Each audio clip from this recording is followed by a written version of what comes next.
안녕하세요. 저는 40대 여자입니다. 저는 제가 누구보다 평범하게 살았다고 자부했어요. 물론 40년을 살다 보니 견디기 힘든 일도 있고 어느 날은 매일 이렇게 살았으면 좋겠다 싶을 정도로 행복한 날도 있었죠. 그런데 최근에 저에게 상상도 해보지 못했던 신기한 일이 있었어요. 제 40년 인생 중에 가장 고민되는 일이라 여러분께 조언을 구하려고 사연을 보내게 됐습니다. 제 이야기 끝까지 다 들어보시고 제가 도대체 어떻게 하면 좋을지 여러분이 의견 주세요. 저는 태어날 때부터 아버지가 계시지 않았습니다.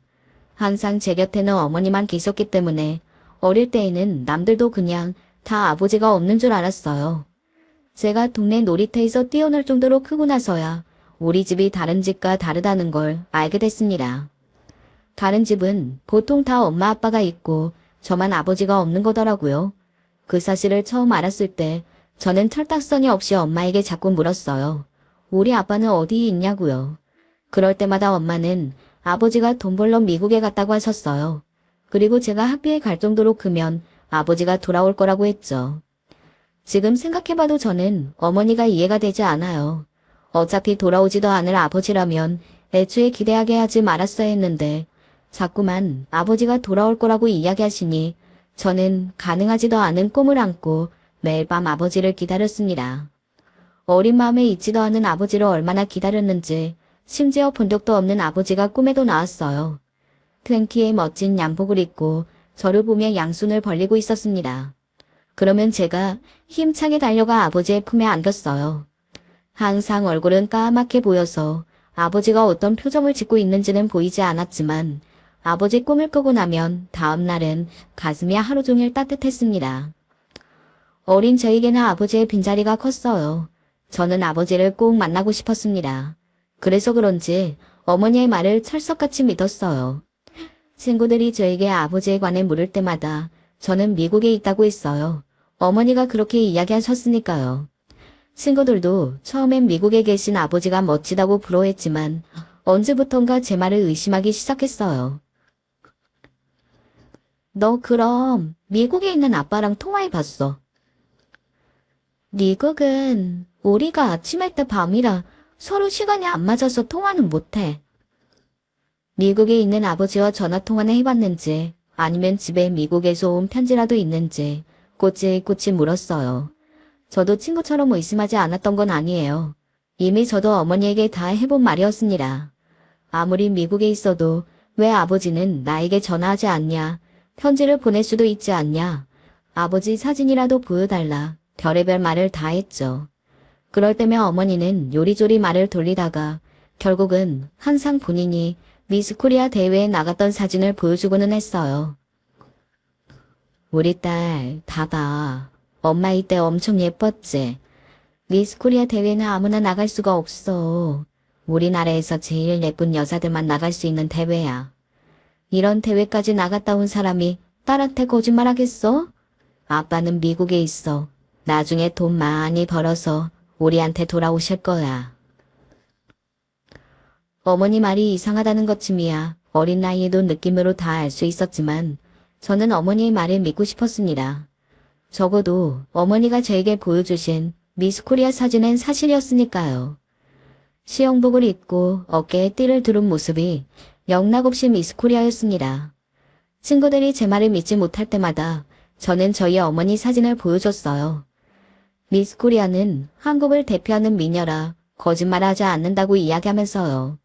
한 번은 그런 적도 있었습니다. 제가 국민학교 때 부반장이 된 적이 있어요. 제가 원래 욕심이 좀 많아서 반장을 꼭 하고 싶었거든요. 그런데 안타깝게도 부반장이 됐습니다. 반장이 된 친구와는 원래부터 사이가 별로 좋지 않았어요. 라이벌처럼 항상 경쟁했었거든요. 그 친구는 자신이 반장이 된 기념으로 집에 친구들을 다 초대했어요. 저도 같이 갔는데 집이 대골처럼 넓더군요. 방 안에 책상에 침대도 있는 건 물론이고 피아노까지 있더라고요. 친구가 반장된 기념으로 어머님께서 피아노 연주를 했습니다. 그 모습을 보고 친구들은 너무 멋지다면서 박수를 쳤어요. 친구들은 반장을 부러워했습니다. 그 순간 제가 왜 그랬는지 모르겠는데 저도 반장 친구처럼 친구들에게 부러움을 사고 싶었습니다. 그래서 다짜고짜 내일은 우리 집으로 놀러 오라고 했어요.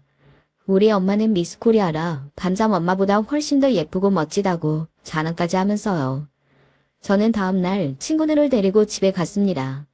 어머니는 친구들을 초대했다는 말에 급하게 음식들을 만들어 주셨어요. 친구들은 집을 둘러보더니 저와 엄마와 함께 찍은 사진을 보고 엄마가 정말 예쁘다고 영화배우 같다면서 부러워했어요. 저는 어깨가 으쓱해졌습니다. 우리 엄마 진짜 예쁘지? 미스 코리아 하면 우리나라에서 제일 예쁘다는 거야. 우리 아빠가 엄마한테 첫눈에 반해서 둘이 결혼한 거라니까. 근데 왜 다 너랑 엄마 사진뿐이고 미국 갔다는 너희 아빠 사진은 하나도 없어? 그리고 너도 너희 아빠 실제로 본 적 없다고 하지 않았어? 너 혹시 아빠 미국에 있다는 거 뻥 아니야? 사실은 없는데 있다고 한 거 아니냐고. 친구들이 저희 엄마가 예쁘다고 하자 반장은 셈이 났는지 갑자기 아빠 이야기를 꺼내면서 저를 추궁했습니다. 저는 어쩐지 당황했어요. 엄마가 아빠는 미국에 있다고 항상 이야기하셨지만 사실 저도 아버지는 직접 본 적은 단 한 번도 없으니까요. 그래도 친구들 앞에서 그런 제 마음을 들키고 싶지 않아 저는 애써 당당하게 말했습니다. 아버지는 미국에 진짜 있다고요. 야, 거짓말하지 마. 너희 아빠가 미국에 돈 벌러 갔으면 너희 집에 달러도 많고 미국 물건도 많아야지. 그러게. 아무리 미국에 있어도 한국에 오시긴 할 거 아니야. 너희 아빠 미국에 있는 거 진짜 맞아. 반장이 분위기를 몰아가니 다른 아이들까지 저를 의심했습니다. 저는 순간 울컥해서 눈물을 쏟을 뻔했어요. 그런데 그때였어요. 엄마가 방문을 벌컥 열고 들어오셨습니다. 밖에서 저희끼리 하는 이야기를 다 들으셨는지 거럭 아이들에게 화를 내셨어요. 너희 왜 수정이 말 안 믿니? 수정이 아빠 미국에 있는 거 맞거든? 너 반장. 우리 수정이보다 얼굴도 못생긴 게 반장 좀 됐다고 우쭐거리지 마. 어머니가 미모는 출중하신데 성격이 좀 욱하시는 편이에요. 원래 꿈은 배우였는데 미스코리아에 나갔다가 아버지 눈에 들어 20대 초반에 저를 낳는 바람에 제대로 꿈을 펼치지는 못하셨죠. 그래도 어머니는 뭐라도 해보시려고 노력했어요. 그게 항상 생각처럼 되지 않아서 문제였지만요. 어머니가 옷가게에 나가서 일한 적도 있었는데 손님에게 판 옷보다 본인이 사서 입은 옷이 더 많아서 그만두셨어요. 그뿐만이 아닙니다. 한 번은 미용 기술이라도 배워보겠다고 며칠 동네 미용실에 나갔었는데 자꾸 손님하고 싸우는 바람에 며칠 일도 못하고 그만두셨어요. 그 성격이 어디 안 가더군요. 어린 딸내미 친구들한테까지 욱하시는 걸 보면 말이죠. 그날 어머니가 친구들에게 하도 호통을 치는 바람에 친구들은 다들 울면서 집에 갔어요. 저는 속상해서 엄마한테 투덜거렸습니다. 아무리 그래도 친구들한테 못생겼다고 하면 어떡하냐고요. 너 기죽지 마.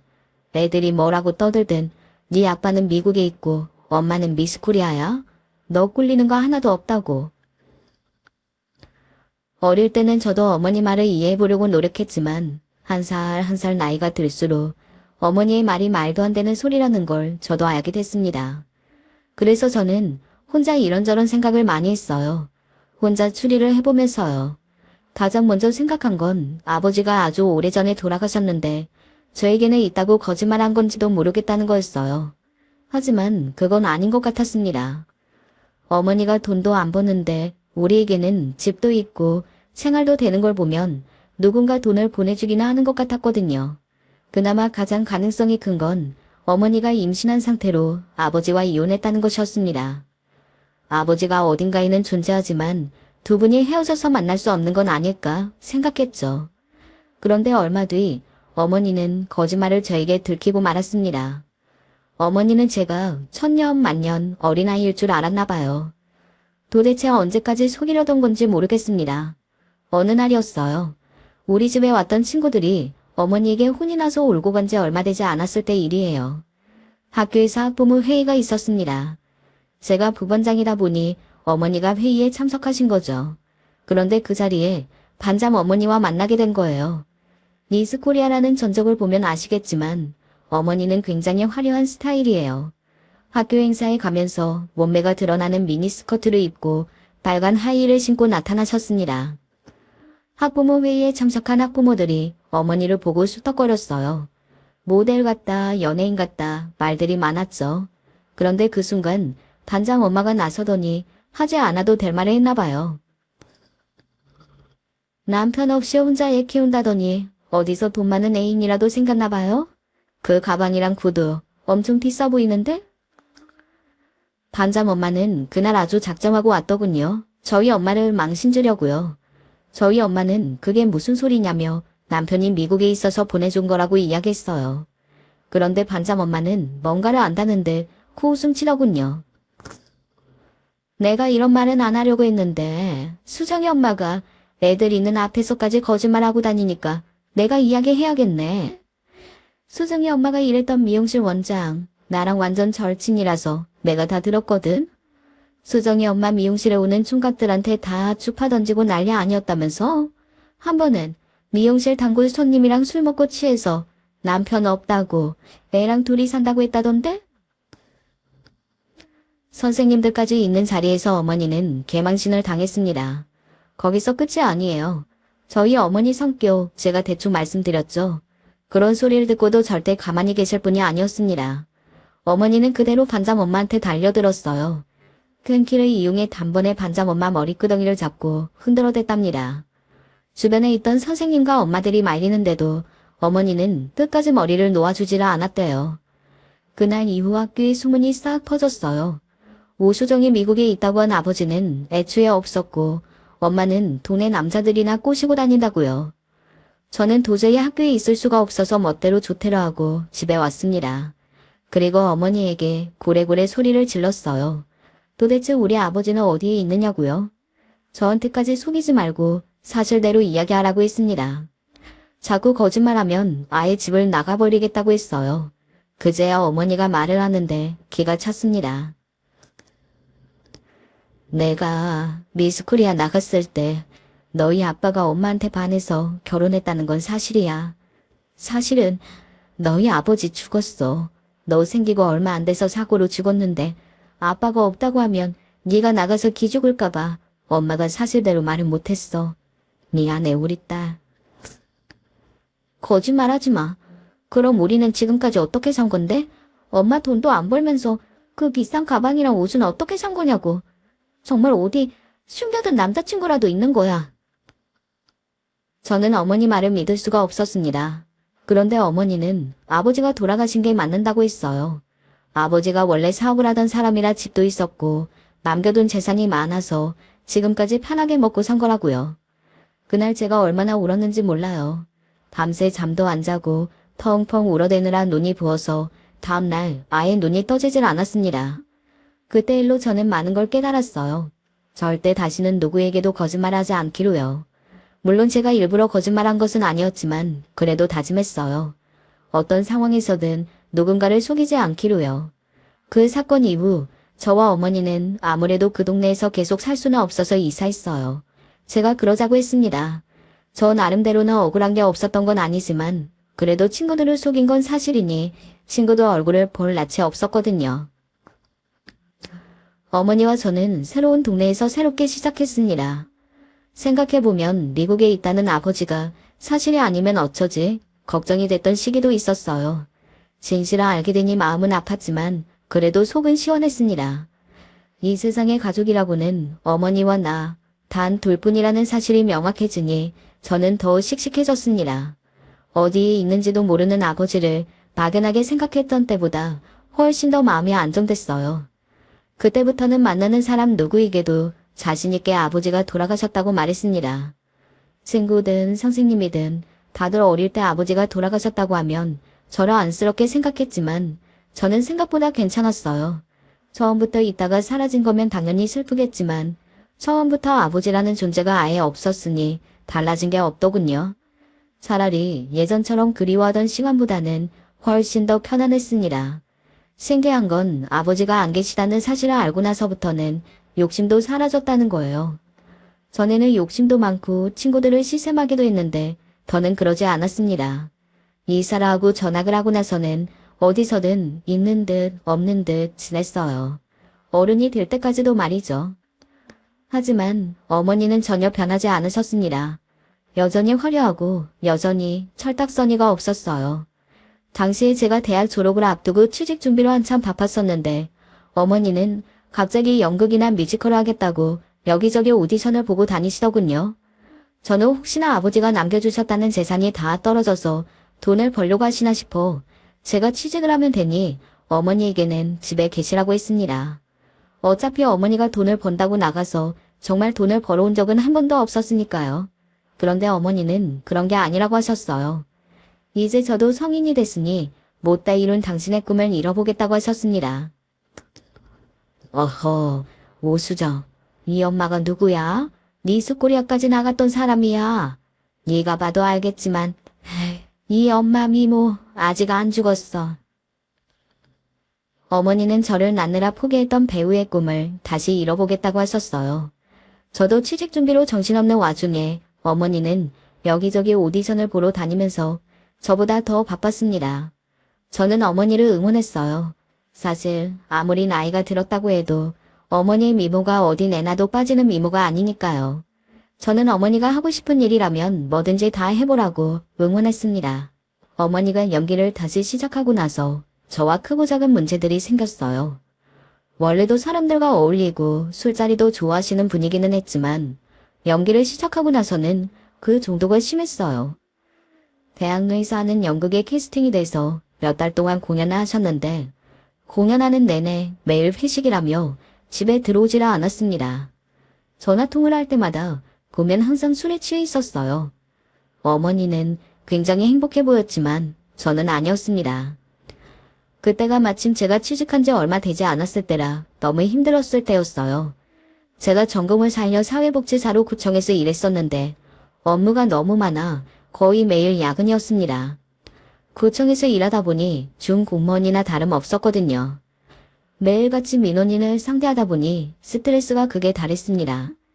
그래서인지 저는 애꿎은 어머니에게 화풀이 있어요. 저는 매일 일하느라 쉬지도 못하고 매일 사람들에게 시달리는데 어머니는 집에도 안 들어오고 매일 놀고만 있으니 괜히 마음이 뒤틀리더라고요. 어머니가 하고 싶은 일 하면서 행복해하면 저도 기뻐하는데 그렇지 않으니 미안하면서도 화가 나는 게 마음이 오락가락하더군요. 화가 나는 가장 큰 이유는 바로 집안이 제대로 돌아가지 않는다는 거였어요. 어쨌든 둘 다 일하러 밖에 나가 있는 시간이 많으니 식사 준비나 빨래, 청소 같은 집안일은 서로 분담하기로 했는데 전혀 제대로 되지 않았어요. 저야 출퇴근 시간이 일정한 직장인이다 보니 아침에 나가서 저녁에 집에 들어오지만 어머니는 아니었어요. 매일 밤이나 늦게 들어와 잠만 자고 다음날 점심때나 일어나서 또 나가는 것 같더라고요.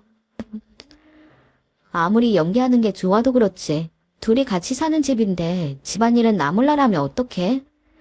어제는 내가 청소하고 빨래까지 다 해놓고 야근하고 와서 밥까지 해서 혼자 먹었잖아. 다 큰 딸내미가 밥하고 빨래도 할 수 있는 거지. 뭘 그런 거 가지고 일일이 따져. 엄마는 요즘 밖에서 밥 다 해결하고 들어오는데 당연히 집에서 밥 먹는 네가 해야지. 제가 어머니와 이런 일 가지고 싸우는 날이 올 거라고는 꿈에도 몰랐습니다. 지금까지 어머니가 알아서 해주시는 밥만 먹으면서 편하게 살다가 어머니가 밖으로만 돌아다니시니 저도 불편한 게 많더라고요. 그래도 어머니가 평생 원했던 일이니 저는 꾹 참았습니다. 어머니 연세도 있으니 저러다 마시겠거니 했거든요. 그러던 어느 날이었어요. 저는 지금까지 어머니가 공연하는 연극은 하나도 빠짐없이 다 봤습니다. 저를 키우면서 워낙 관리도 열심히 하시고 연기에 대한 열정을 놓지 않아서인지 확실히 잘하시더라고요. 저는 무대 위에 어머니가 자랑스러웠어요. 그런데 제가 나이 들면서 보니 어머니와 저는 여러 면에서 굉장히 다르더군요. 어머니는 굉장히 자유분방한 분이에요. 반면 저는 고지식하고 보수적인 면이 있습니다. 아버지 없이 어머니 밑에서만 자랐는데 저는 어머니를 안 닮고 도대체 누구를 닮았는지 모르겠어요. 어떨 땐 차라리 제가 어머니를 그대로 빼다 박았으면 살기 더 편하지 않았을까 싶은 순간도 있었습니다. 어머니의 성격이나 방식이 저랑 맞지 않을 때가 많았거든요. 그런데 어머니께서 제가 이성의 끈을 놓게 만드는 사고를 치셨습니다. 제가 만약 어머니와 비슷한 성향의 딸이었다면 문제가 되지 않았을지도 몰라요. 하지만 저에게는 참기 힘든 일이었습니다. 언제부턴가 어머니께서 매일 공연 연습을 한다고 나가시는데 어떤 공연을 하시는지 이야기를 안 하더라고요. 분명 새로운 연극을 하는 것 같은데 말을 안 하시니까 더 궁금해서 제가 집요하게 물었습니다. 그런데 어머니는 아직 공연 일정이 안 나왔다고 둘러대시더군요.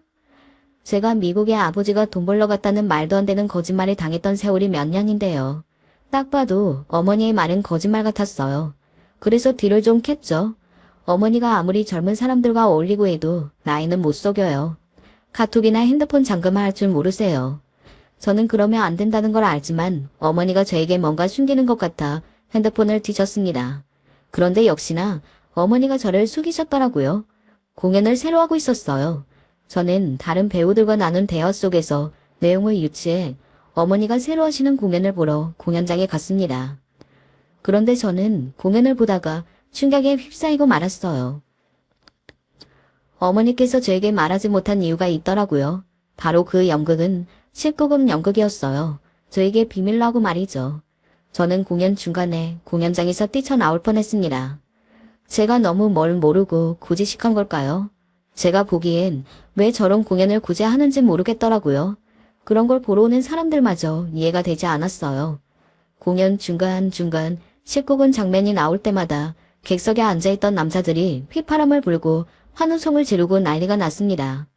저는 정말이지 속이 믹식거리고 좋지 않았어요. 그날 저녁 공연이 끝날 때까지 저는 공연장 앞에서 기다렸습니다. 어머니가 나올 때까지요. 공연장 앞에서 기다리고 있는 저를 발견한 어머니는 정말 깜짝 놀라셨습니다. 그리고 그날 저녁 저와 어머니는 처음으로 대판 싸웠어요.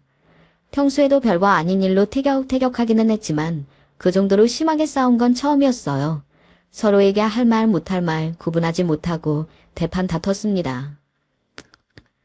엄마, 노막 났어? 아무리 연기하는 게 좋아도 그렇지 어떻게 50도 다 돼서 그 좁은 무대에서 옷을 벗고 젊은 남자랑 그런 짓까지 해. 그게 무슨 연기야? 상류 쓰레기지.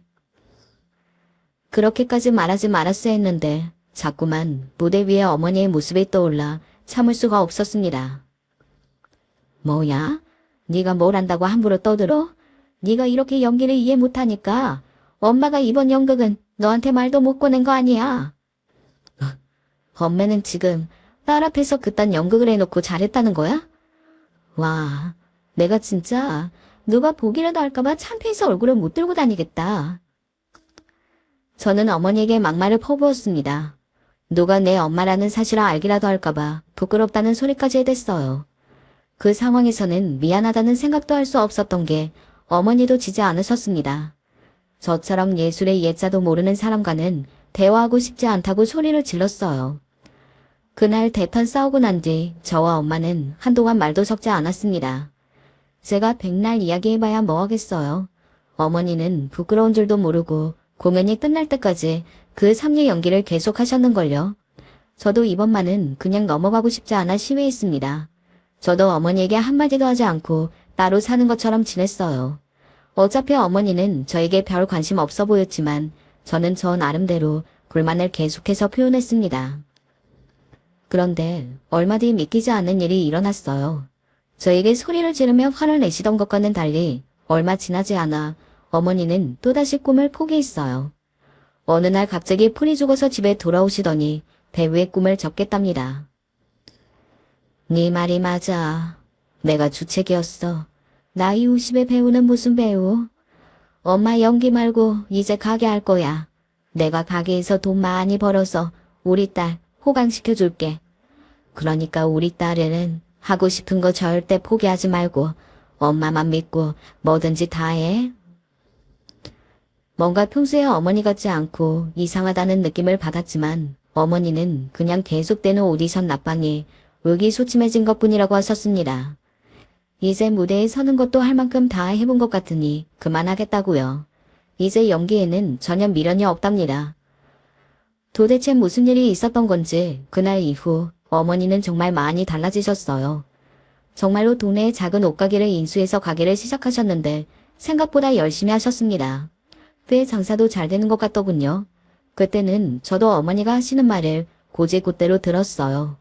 정말 어머니가 연기는 이제 해볼 만큼 해봐서 그만두신 거라 여겼습니다. 어머니가 연기를 그만두신 뒤에는 다툴 일이 전혀 없었어요. 저도 구청에서 어느 정도 일이 적응이 되었고 어머니도 가게를 운영하느라 바쁘다 보니 부딪힐 일이 없었어요. 저희 모녀에게도 평화가 찾아오는 것 같았습니다. 그런데 그건 저의 착각이었어요. 저와 엄마와의 관계는 아무리 생각해도 이상합니다. 이 세상에 오롯이 둘뿐이지만 서로 너무나도 생각하는 게 달랐어요. 저도 나이가 차니 결혼을 전제로 남자를 만나 연애를 시작했습니다. 남자친구는 자상하고 착한 사람이었어요. 작은 중소기업에 다니는 사람이었는데 직업이나 조건보다도 사람이 참 괜찮아서 저는 결혼까지 생각했습니다. 이 사람과 결혼해서 가정을 꾸리면 정말 좋은 남편, 좋은 아빠가 되어주겠다 라는 확신이 있었거든요. 그런데 예상치도 못한 복병이 있었어요. 바로 저의 어머니이십니다. 어머니는 항상 저의 결정을 믿지 못하셨어요. 제가 사회복지를 전공하겠다고 했을 때도 굳이 남을 돕는 일을 해야겠냐고 하셨고 구청에 들어가겠다고 했을 때도 평생 사무실에 앉아서 하는 일이 재미있겠냐고 하셨습니다. 그때는 항상 어머니와 싸워서 제가 이겼어요. 저도 고집이 만만치 않거든요. 그런데 저희 연애도 마음에 들어하지 않으셨습니다. 제가 남자친구에 대해 별 이야기도 하지 않았는데 남자친구를 탐탁치 않아 하셨어요. 결혼을 전제로 만나다 보니 자연스레 어머니에게도 남자친구를 소개했습니다. 어머니가 워낙 솔직하고 거침없는 분이라는 거야 잘 알지만 이 정도일 줄은 몰랐어요. 제 남자친구를 보자마자 질문 세례를 퍼붓는데 저까지 당황스러웠어요. 나이도 찼는데 결혼 준비는 얼마나 해놨냐는 질문부터 연봉이 얼마냐, 부모님은 뭘 하시냐, 노후 준비는 다 해놓으셨냐, 별의별 질문은 다 하셨습니다. 남자친구는 당황스러울 텐데도 어머니의 질문에 그래도 솔직하게 성의껏 대답했어요. 그러면 뭐래요? 남자친구가 대답할 때마다 어머니는 일일이 꼬투리를 잡아서 꼬리에 꼬리를 무는데 듣기만 해도 민망해 죽는 줄 알았습니다. 회사가 영 규모가 작아서 오래 다닐 수나 있겠어? 그 정도 연봉이면 나중에 애 하나 생겨도 외벌이는 힘들겠네. 나는 아무래도 몸이 약해서 애는 못 봐주는데. 자네 부모님은 나중에 아이 봐주시겠대? 엄마, 그만 좀 해. 우리가 결혼을 전제로 만난다고 인사나 드리러 온 거지. 엄마한테 사위 면접 보러 온 거 아니잖아. 내 딸 있으면 너 보고 있으면 정말 답답해 죽겠다. 네가 엄마 아니면 누가 있어. 뒤에 든든한 아버지가 있기라 하니 엄마 죽으면 도와줄 형제가 있니? 결혼하면 부모 형제 없이 평생 한 남자랑만 사는 건데 결혼 전제로 만나기로 했으면 꼼꼼히 다 살펴봐야지. 엄마, 제발 그만 좀 해. 엄마는 그렇게 똑똑해서 남편도 없이 혼자 나 키웠어. 내일은 내가 알아서 하니까 신경 꺼요. 남자친구 앞에서 저는 못 볼 꼴을 다 보였습니다. 어머니와 티격태격 싸우는 모습을 그대로 다 보여주고 말았어요.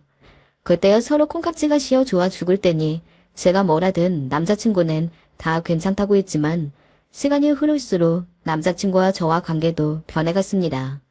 어머니의 요구사항이 점점 더 많아졌거든요. 아직 결혼 날짜를 잡은 것도 아닌데 어머니는 남자친구를 마치 사위처럼 대했어요. 툭 하면 불러서 귀찮은 일들을 다 시켰습니다. 처음에는 집에 전구가 나갔다면서 불러서 전구를 갈게 했어요. 집에 남자가 없으니 여자들끼리 할 수가 없다고요. 남자친구는 곧바로 달려와 전구를 갈았습니다. 거기다가 가게에 신상 옷들이 들어오는 날이면 어머니는 남자친구를 불렀어요. 박스가 무거워서 어머니 혼자 옮길 수가 없다고요. 그럴 때마다 남자친구는 군말 없이 달려가 어머니를 도왔습니다. 꼭 제가 없을 때 따로 남자친구에게 연락해서 시키는 통에 제가 말릴 수가 없었어요. 그렇다고 남자친구에게 어머니 전화를 아예 받지 말라고 할 수도 없는 노릇이었고요. 그뿐만이 아니었어요. 한 번은 가게에서 단골 손님들이랑 시시덕거리고 놀다가 어머니가 배가 고프셨나 봐요. 저한테 전화해서 시키면 될 일을 굳이 남자친구에게 전화해서 친구들이랑 배가 고파서 그러니 피자 좀 시켜달라고 했답니다. 물론 맛있는 거야 대접할 수 있는 거지만 툭 하면 남자친구에게 연락해서 치킨을 시켜달라, 햄버거를 사다 달라 하신 거는 도가 지나쳤다고 생각합니다. 저였으면 당장 말했을 텐데 남자친구는 일일이 저에게 이야기하지 않았어요. 그래서 저는 까마득하게 모르고 있었습니다. 그런데 알고 보니 그런 일이 잦았나 보더군요. 어느 날 저와 남자친구가 데이트하고 있었는데 남자친구의 핸드폰으로 어머니에게 전화가 오는 걸 제가 직접 보고 나서야 알았어요. 착한 남자친구가 어떻게든 말을 돌려서 좋게 포장해 저에게 말했지만 저는 그렇게 생각하지 않았습니다. 어머니가 내가 사위처럼 편하고 좋으니까 그렇게 하시는 거지. 나 하나도 안 힘들어. 오히려 어머니가 사위를 인정해 주시는 것 같아서 너무 좋은데? 우리 엄마가 원래 이렇게 막무가내이신 분은 아닌데 도대체 왜 그랬는지 모르겠네. 너무 미안해. 다시는 그런 일 없게 내가 엄마한테 이야기할게. 저는 그날 저녁 남자친구와 헤어져서 집에 오자마자 어머니와 대판 싸웠습니다. 남자친구에게 아무 때나 연락해서 귀찮게 했냐고 물어보니까 그랬다고 뻔뻔하게 이야기하시더군요.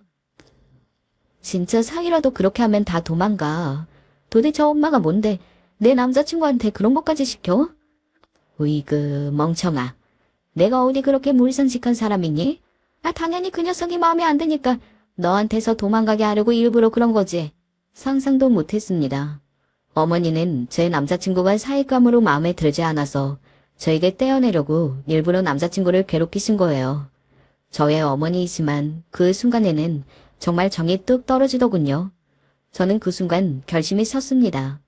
남자친구와 결혼하겠다고요. 어머니가 저렇게 몰상식하게 굴었는데도 저에게 불평 한마디 하지 않는 남자친구라면 제가 어떻게든 모시고 살아야겠다 싶었습니다. 어머니와 인연을 끊더라도 말이죠. 제가 남자친구와 결혼을 밀어붙이자 어머니는 노발대발 난리가 났습니다. 최근에 남자친구 일로도 어머니와 사이가 좋지 않았지만 다른 일로도 많이 부딪혔어요. 어머니가 평소보다 훨씬 더 많이 예민해지고 화도 자주 냈거든요. 그러고 보니 최근에 살도 많이 빠지시고 식사량도 많이 줄었어요. 저는 걱정돼서 건강검진을 받자고 했는데 어머니는 병원에 갈 필요 없답니다. 이건 어디가 아파서 그런 게 아니라 저 때문이라네요. 제가 남자친구와 결혼하겠다고 해서 본인이 병이 난 거랍니다. 저는 어이가 없어서 코웃음을 쳤어요. 그리고 제 마음대로 건강검진 예약을 했습니다. 어머니는 정말 구제불능이에요. 저와 그렇게 싸워보도 저를 모릅니다. 제가 그렇게 남자친구를 괴롭히지 말라고 했는데도 또 저 모르게 남자친구를 만났어요. 거기다 제가 남자친구와 헤어질 기미가 없으니 아예 남자친구를 찾아가 대놓고 헤어지라고 말했다네요. 어머니는 평생 연기하면서 사는 게 꿈이라더니만 쓸데없이 제 남자친구 앞에서 아주 명령기를 펼쳤더군요. 아무리 생각해도 우리 딸은 너한테 과분해. 내가 그 정도로 있으면 알아서 떨어져 나갈 것이지. 눈치 없이 끝까지 붙어 있어.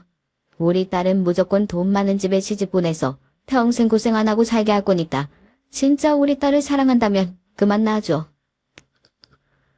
어머니는 남자친구에게 모진 말이란 모진 말을 다 하셨습니다. 남자친구와 결혼하면 분명 제가 불행해질 거라는 소리까지 하셨대요. 남자친구는 결국 저를 떠났습니다. 당연한 일이죠. 어떤 남자가 저런 소리를 듣고도 결혼하겠다고 하겠어요. 저는 남자친구를 붙잡았어요. 제가 잘못했다고요. 하지만 남자친구는 이건 저의 잘못이 아니라고 했습니다.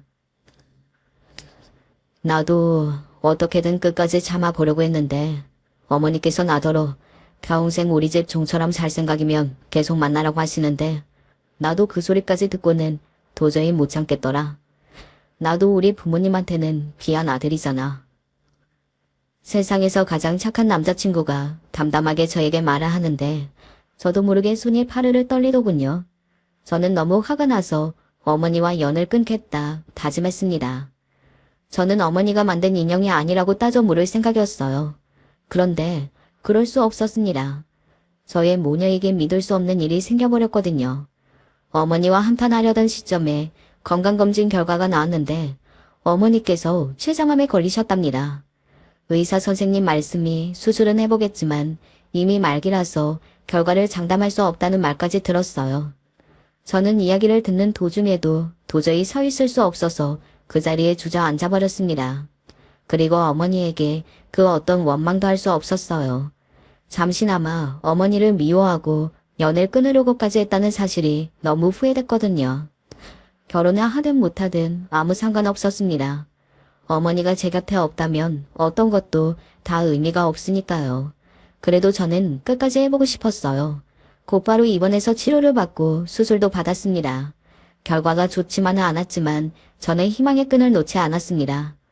그토록 아름답고 건강했던 어머니가 병상에 누워있는 모습을 보니 저는 참을 수 없이 슬펐습니다.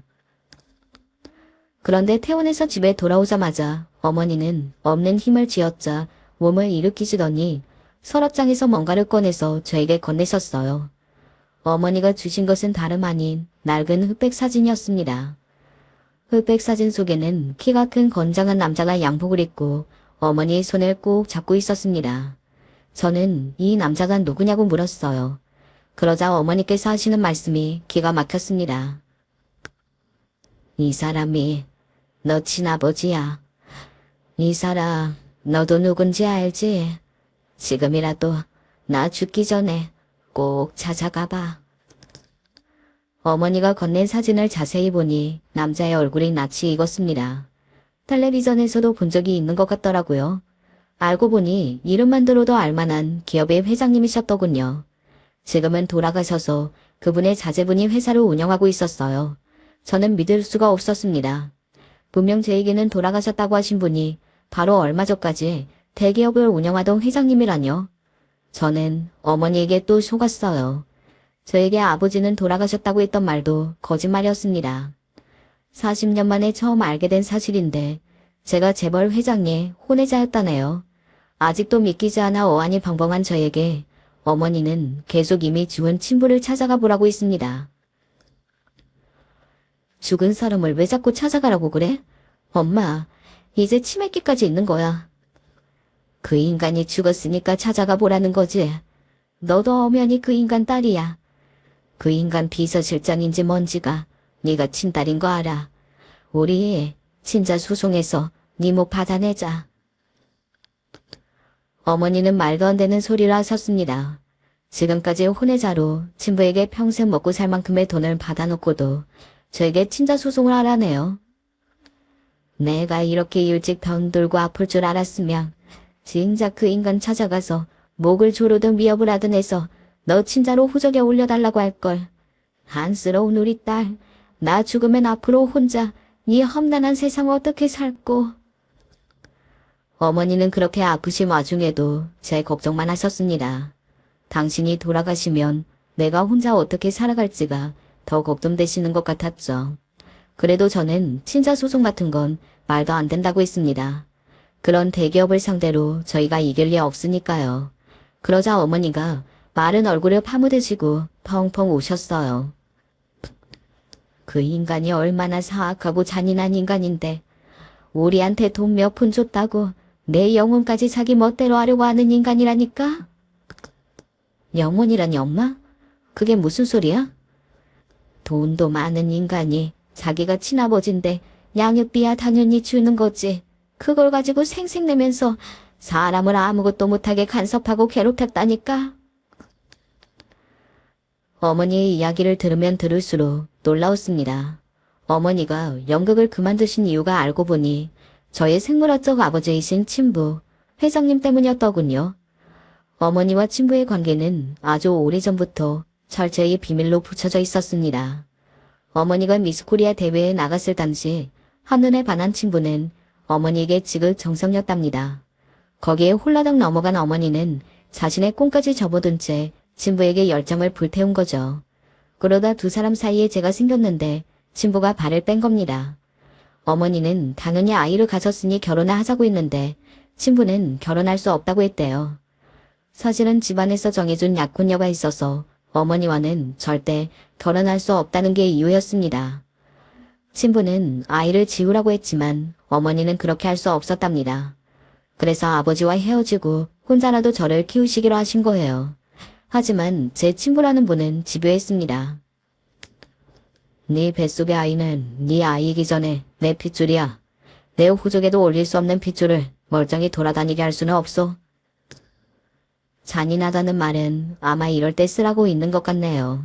친부는 말 그대로 잔인한 사람이었습니다. 첫눈에 반해 사랑에 빠졌다고 달콤한 말을 속삭일 때는 언제고, 어머니 때문에 자신의 앞날이 막힐 것 같으니 가차없이 어머니를 잘라내기로 한 거죠. 어머니는 무슨 일이 있어도 저를 포기할 수 없었답니다. 이 아이, 지금 이 순간부터 당신 아이 아니고 내 아이예요. 내가 혼자 알아서 잘 키울 수 있으니까 당신은 신경 쓰지 말아요. 어머니는 진심으로 혼자서도 절 잘 키울 자신이 있었답니다. 미스 코리아 타이틀을 가지고 여기저기 오디션이라도 보고 다니다 보면 엄마 역할이든 지나가던 아줌마 역할이든 뭐든지 되는 대로 다 해서 아이 하나 못 키울까 싶으셨대요. 어머니의 생각이 확고하다 보니 친부도 어쩔 수 없었는지 어머니에게 조건을 걸었답니다. 아이를 낳아 키울 수 있게 해줄 테니 연기를 그만두라고 했대요. 아버지 회사 곧 내가 물려받을 거야. 이런 상황에 괜히 이상한 연문에 휩싸이면 말짱 도루묵 되는 거라고. 네가 아무것도 안 하고 얌전히 애만 키우면서 살겠다고 약속만 해주면 내가 너랑 그 아이 평생 먹고 살게나 해줄게. 선택해. 얘는 절대 나랑 아무 상관도 없는 애로 키우겠다고. 어머니는 고민 끝에 친부의 제안을 받아들였습니다. 저는 어머니의 결정을 너무나도 이해해요. 친부 앞에서야 아이를 지켜야 했으니 다 알아서 할 수 있다고 당당하게 말했겠지만 사실 결혼도 안 한 처녀가 아이를 가졌으니 얼마나 겁이 났겠어요. 그래서 어쩔 수 없이 어머니는 그토록 꿈꿨던 연기를 접고 저를 키우는 데 집중하신 거예요. 그러다가 제가 성인이 된 이후 결국에는 참지 못하고 연극을 다시 시작하셨던 거죠. 때마침 친부도 나이가 들어 회장직에서 물러났다는 소식을 들으셨다고 하더군요. 그런데 저와 어머니가 심하게 다퉜던 날 이후 친부가 거의 30년 만에 어머니를 찾아오셨더랍니다. 어머니가 연극을 하고 있다는 사실을 진작 알고 찾아오신 거죠. 친부는 젊어서도 자기밖에 모르는 고집불통이더니만 나이가 들어서도 그대로 했답니다. 옛날부터 정신 나간 여자라는 건 알고 있었지만 그 나이 먹고 도대체 무슨 생각으로 무대에 올라가서 그딴 짓을 하고 다니는 거야? 나랑 한 약속 있었어? 연기의 연자 근처에만 가도 절대 돈 안 준다고 했지? 너랑 네 딸이 지금까지 누구 덕분에 살았는데 이딴 짓을 해. 신부는 어머니에게 막말을 퍼부으며 지금 당장 연기를 그만두라고 했답니다. 그 이야기를 듣는데 저도 눈물이 펑펑 쏟아졌어요. 한 번도 만난 적도 없고 본 적도 없는데 핏줄은 무시 못하나 봐. 네가 말해. 그 남자가 그대로 하더라. 힘도 없는 와중에 말을 쥐어짜서 이야기하시는데 어머니가 보기엔 제가 친부를 많이 닮았답니다. 욕심 많은 것도 고지식한 것도 모두 다 친부를 닮았대요. 저는 어머니에게 40년 만에 들은 진실 고백 이후 생각이 많아졌습니다. 어머니는 끝까지 친부의 가족을 찾아가라고 하셨어요. 제가 말을 듣지 않으니 나중에는 어머니 말대로 하지 않으면 마음 편히 눈을 못 감으시겠다고까지 했습니다. 제 어머니지만 정말 대단하신 분이에요. 지난 40년 동안 제 옆에서 매일 웃게도 매일 울게도 하시더니만 끝까지 저를 혼란스럽게만 하시더군요. 더군다나 힘겨운 투병생활 하시는 와중에도 대형 사고를 치셨어요. 제가 말을 듣지 않으니 신부의 비서실장에게 직접 전화를 하신 겁니다. 내가 죽기 전에 내 자식을 위해서라도 뭐라도 남겨주고 가야지 안 되겠어요. 지금 당장 내가 있는 병원으로 와요. 그러지 않으면 오늘 밤 9시 뉴스에서 죽은 당신네 회장님 얼굴에 내가 아주 뜨겁게 먹칠을 해줄라니까. 제가 화장실에 간 사이에 신부의 비서실장이라는 사람에게 전화하셨더라고요. 제가 급하게 달려봐 어머니 핸드폰을 뺏지 않았더라면 더한 소리도 하셨을 거예요. 저는 어머니에게 제발 그러지 말라고 말렸습니다. 저는 혼자서도 충분히 잘 살 수 있을 뿐더러 저를 버린 사람의 돈 같은 건 더는 받고 싶지도 않다고요. 지금까지는 몰라서 어쩔 수 없이 받은 거지만 이제라도 알았으니 절대 그런 돈은 받지 않을 거라고 했습니다. 으이그 답답이 네가 이러니까 내가 불안해서 마음 편히 죽을 수나 있겠니? 돈이 더럽고 받으면 안 되는 게 어디 있어. 돈은 어떤 돈이든 많으면 많을수록 좋은 거야. 예전 같으면 그게 무슨 소리냐. 말 같지도 않은 소리 하지 말아라. 어머니에게 화를 냈겠지만 저는 어머니 말이 다 맞는다고 맞장구 쳤습니다. 아픈 어머니와 더는 싸우고 싶지 않았거든요. 그런데 놀랍게도 친부의 비서실장이라는 사람이 정말 병원으로 찾아왔어요. 어머니의 그 말도 안 되는 억지가 통했나 보더라고요. 비서실장 말이 안 그래도 회장님께서 돌아가시면서 저와 어머니에 대해 언급했답니다. 자신이 죽어도 저와 어머니에게 했던 지원은 끝까지 해주라고요. 그 순간 어머니는 비서실장에게 버럭 소리를 질렀어요. 그런데 왜 지금까지 연락 한 통 없었냐고요. 그러자 비서실장 말이 어이가 없어서 코웃음이 절로 튀어나왔습니다. 회장님이 돌아가시면서 저에게 당부하셨지만 사모님이랑 새 회장님이 혼외자가 있다는 사실을 모르셨어요. 그래서 제가 섣불리 연락을 드리지 못했습니다. 이렇게 병증이 깊으신지도 몰랐고요. 비서실장은 어머니의 연락을 받고 혼자 고민하다가 결국 사모님인지 뭔지 아는 여자와 새 회장님, 신부의 아들에게 저와 어머니에 대해 이야기했다네요. 그래서 여기까지 온 거였어요. 사모와 새 회장이 저로 혼외자로 인정할 수는 없지만 회장님이 남기신 유언이 있으니 그대로 지원해야 하는 건 맞지 않겠다고 했대요.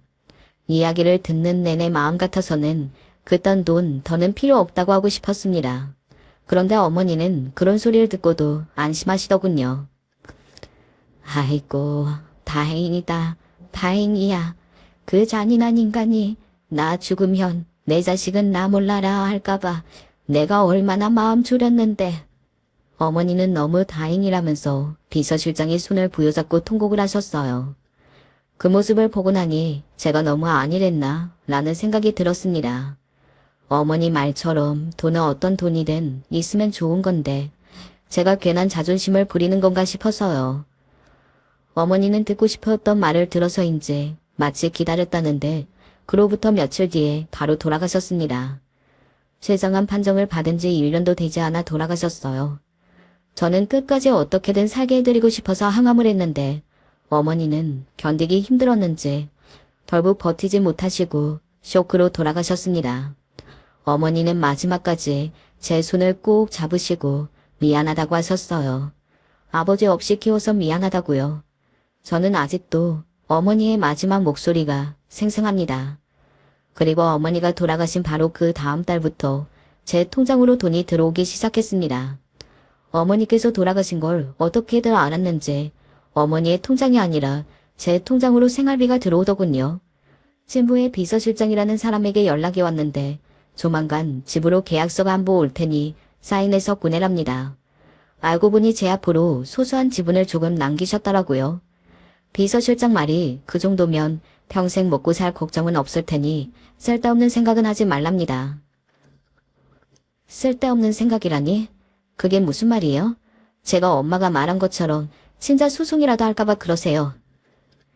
저는 순간 욱하고 말았습니다. 비서실장이야 시키는 대로 하는 사람이니 자기 선에서 해결하려고 한 거겠지만 제가 듣기에는 마치 제 핏줄을 가지고 뭔가 대가를 바라기라도 한 것처럼 몰아가니 화가 나더군요. 걱정 마세요. 나도 그 집안이랑 조금도 엮일 생각은 없으니까. 제가 흥분해서 화를 내니 비서실장도 그럼 다행이라고 하더군요. 앞으로도 회장님 얼굴에 먹칠할 생각하지 말라고요. 저는 사실 지분이니 뭐니 하는 돈도 받고 싶지 않았어요. 저도 명색이 구청에서 일하면서 먹고 살만합니다. 어머니에게 말한 대로 저를 버린 사람의 돈 같은 거 쓰고 싶지도 않았어요. 친자 소송도 당연히 할 생각 없고요. 하지만 어머니가 돌아가시고 혼자가 되고 나니 밤만 되면 별의별 생각이 다 듭니다. 제가 잘한 걸까? 라는 생각이요. 어머니는 저와 달리 시끄럽고 요란한 사람이었지만 저보다 세상 사는 데에는 훨씬 더 현명하신 분이니 어머니의 말을 따르는 게 맞는 게 아닌가 고민이 돼요. 하늘에서 저를 보며 으이그 저 답답이 라고 하시며 가슴을 치시는 건 아닌가 해서요. 그래서 이렇게 긴 이야기를 늘어놓으며 사연을 보냅니다. 여러분의 의견을 듣고 싶어서요.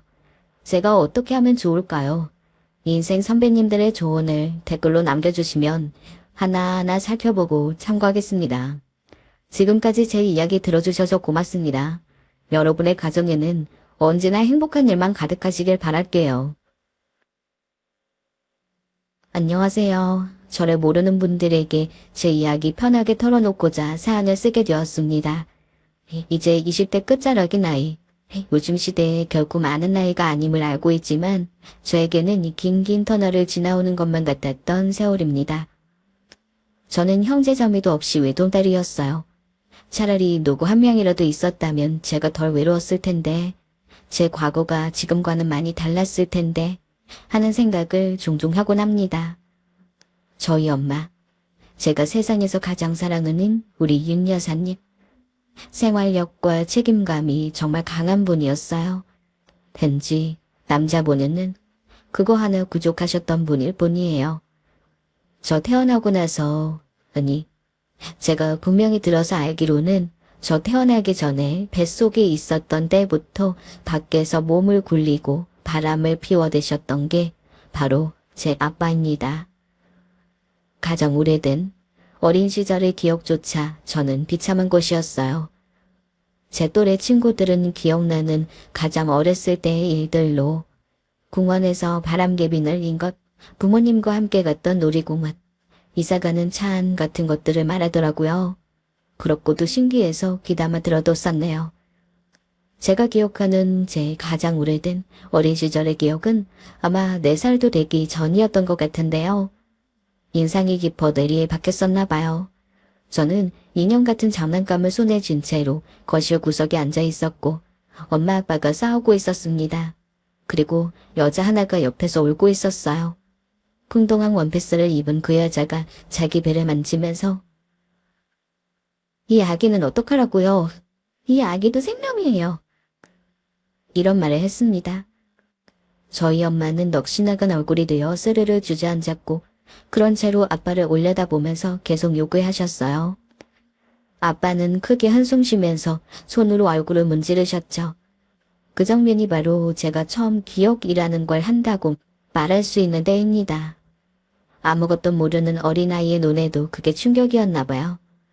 본능적으로 뭔가 꼬이고 잘못된 장면이라는 것을 알기라도 했나 봅니다. 어른이 되고 나서보다 어렸을 때가 그 기억을 더 잘했어요. 아무래도 더 선명했겠죠. 제가 초등학교 들어가고 나서 엄마한테 물어봤어요. 그따 원피스 입은 이모야는 누구야? 너 그 소리 하지 마. 입 다물어. 그러나 제 질문을 단칼에 잘라버린 엄마의 표정은 아주 무서웠습니다. 그렇게 무서운 표정을 지어주시는 건 처음이었기에 겁에 질린 저는 다시 물어볼 생각은 못했어요. 저는 자라면서 그때의 상황을 이해하게 됐고 점점 궁금증이 더해만 갔죠. 그래서 좀 더 시간이 흐르고 나중에 분위기를 탔을 때 다시 물어보게 되었어요. 그제야 엄마가 알려주시길 그 집 부모가 알아서 나이가 났었지. 그 여자가 이제 막 직장을 다니고 있다 그러길래 나는 또 부유할 거라고는 생각도 못했는데 아주 있는 집 따님이셨더만. 학교 맞지 않는 딸이 덜컥 임신을 했다고 하는 데다 살림 차려서 나가겠다고까지 하는데 어느 부모가 그걸 잠자코 보겠어. 뒷목 잡았지. 상대가 유부남에 거기 나이까지 있다는 거 알고 그 여자 직장도 못 나가게 집에다 가둬놓고 감시했다고 하는 것 같더라. 그 나쁜 자식이 네 아빠라고 부르기도 싫은 그 놈이 그 여자 걱정된다고 나한테 자꾸 그러기에 이 짐승 새끼야 그냥 나가서 돌아올 생각 마. 이렇게 말했었어. 그랬더니 정말 나가버리대. 차라리 썩 꺼질 것이지. 며칠 후에 그러곤 다시 돌아온 거야. 알고 보니까 그 여자가 유산을 했다고 하더라고. 그 부모가 술을 쓴 건지 어쩐 건지 모르겠어. 여튼 그렇게 되고 나서 자기 부모가 좋은 선자리 알아봐 줄 테니 잠자코 몸 관리나 하라는 말에 그 여자가 알겠다고 했다네. 그러면서 그놈한테 이별 통보를 날린 거야. 그게 아니었다면 우리한테 돌아왔을까? 난 그게 궁금하네. 참 웃겨. 역시나 제가 짐작했던 수준의 전말이었어요. 밖으로 나돌다가 어린 여자 임신시켰던 아빠가 빚어낸 총극이었던 거죠.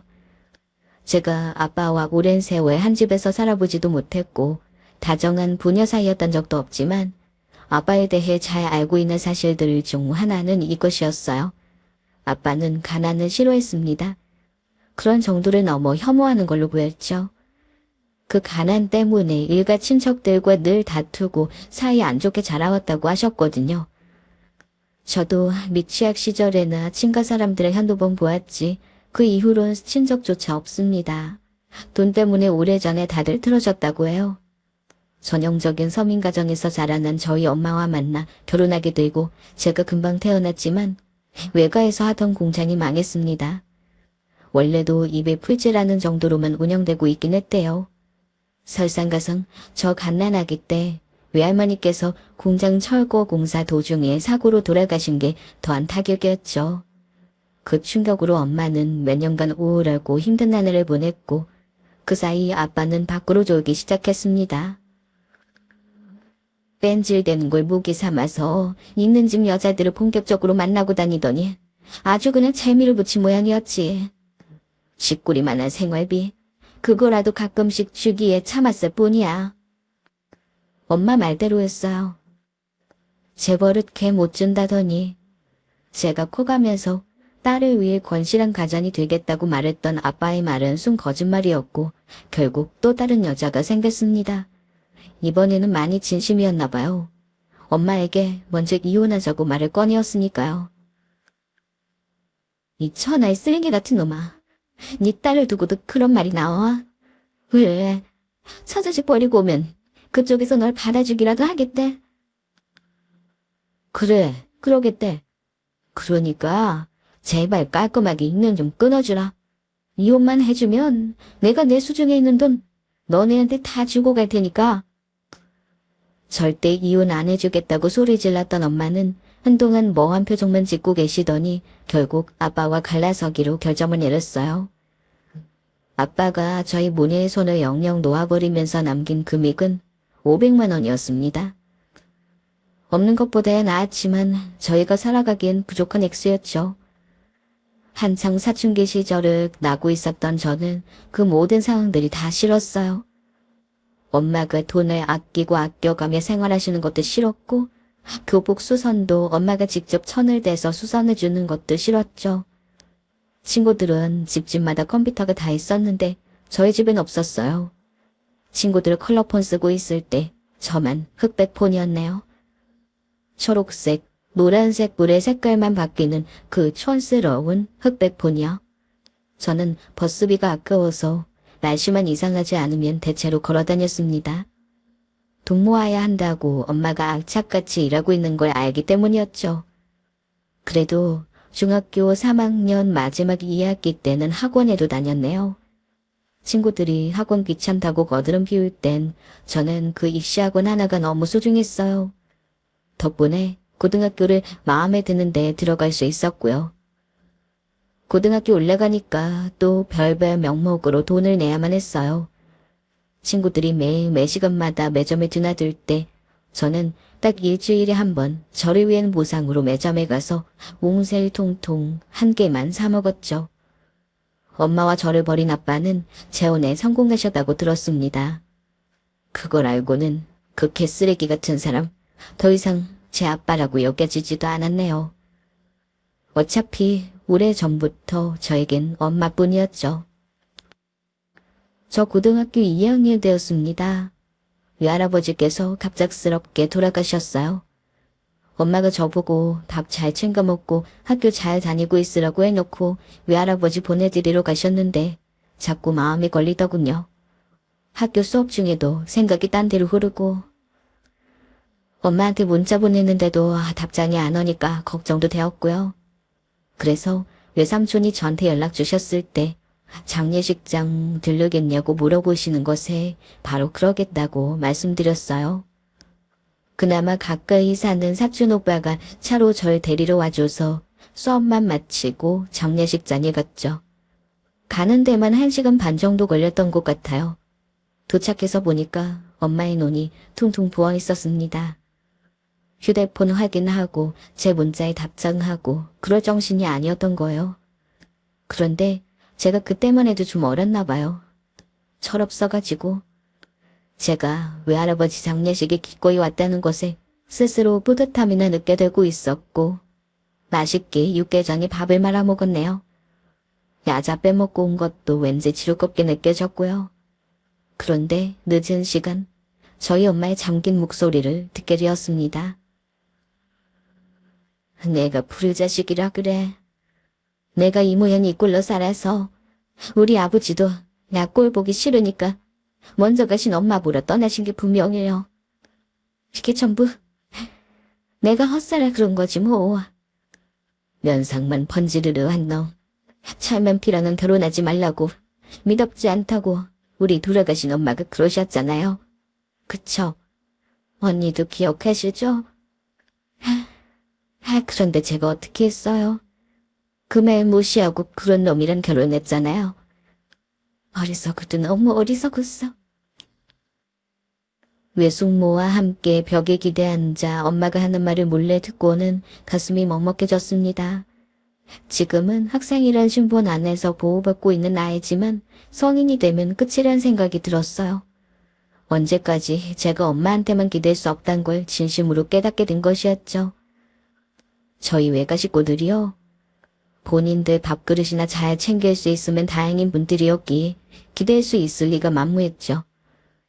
용돈 아껴 쓰고 말썽 안 부리는 것만으로는 안 되는 나날이 제게 얼마 남아있지 않았습니다. 저는 성적이 중위권보다 조금 낮았기에 더 노력이 필요했었어요.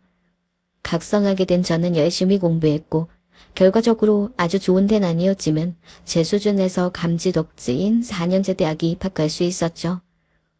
모두 엄마 덕분이었어요. 엄마가 아니었다면 제 주제 무슨 4년제 대학이었겠어요.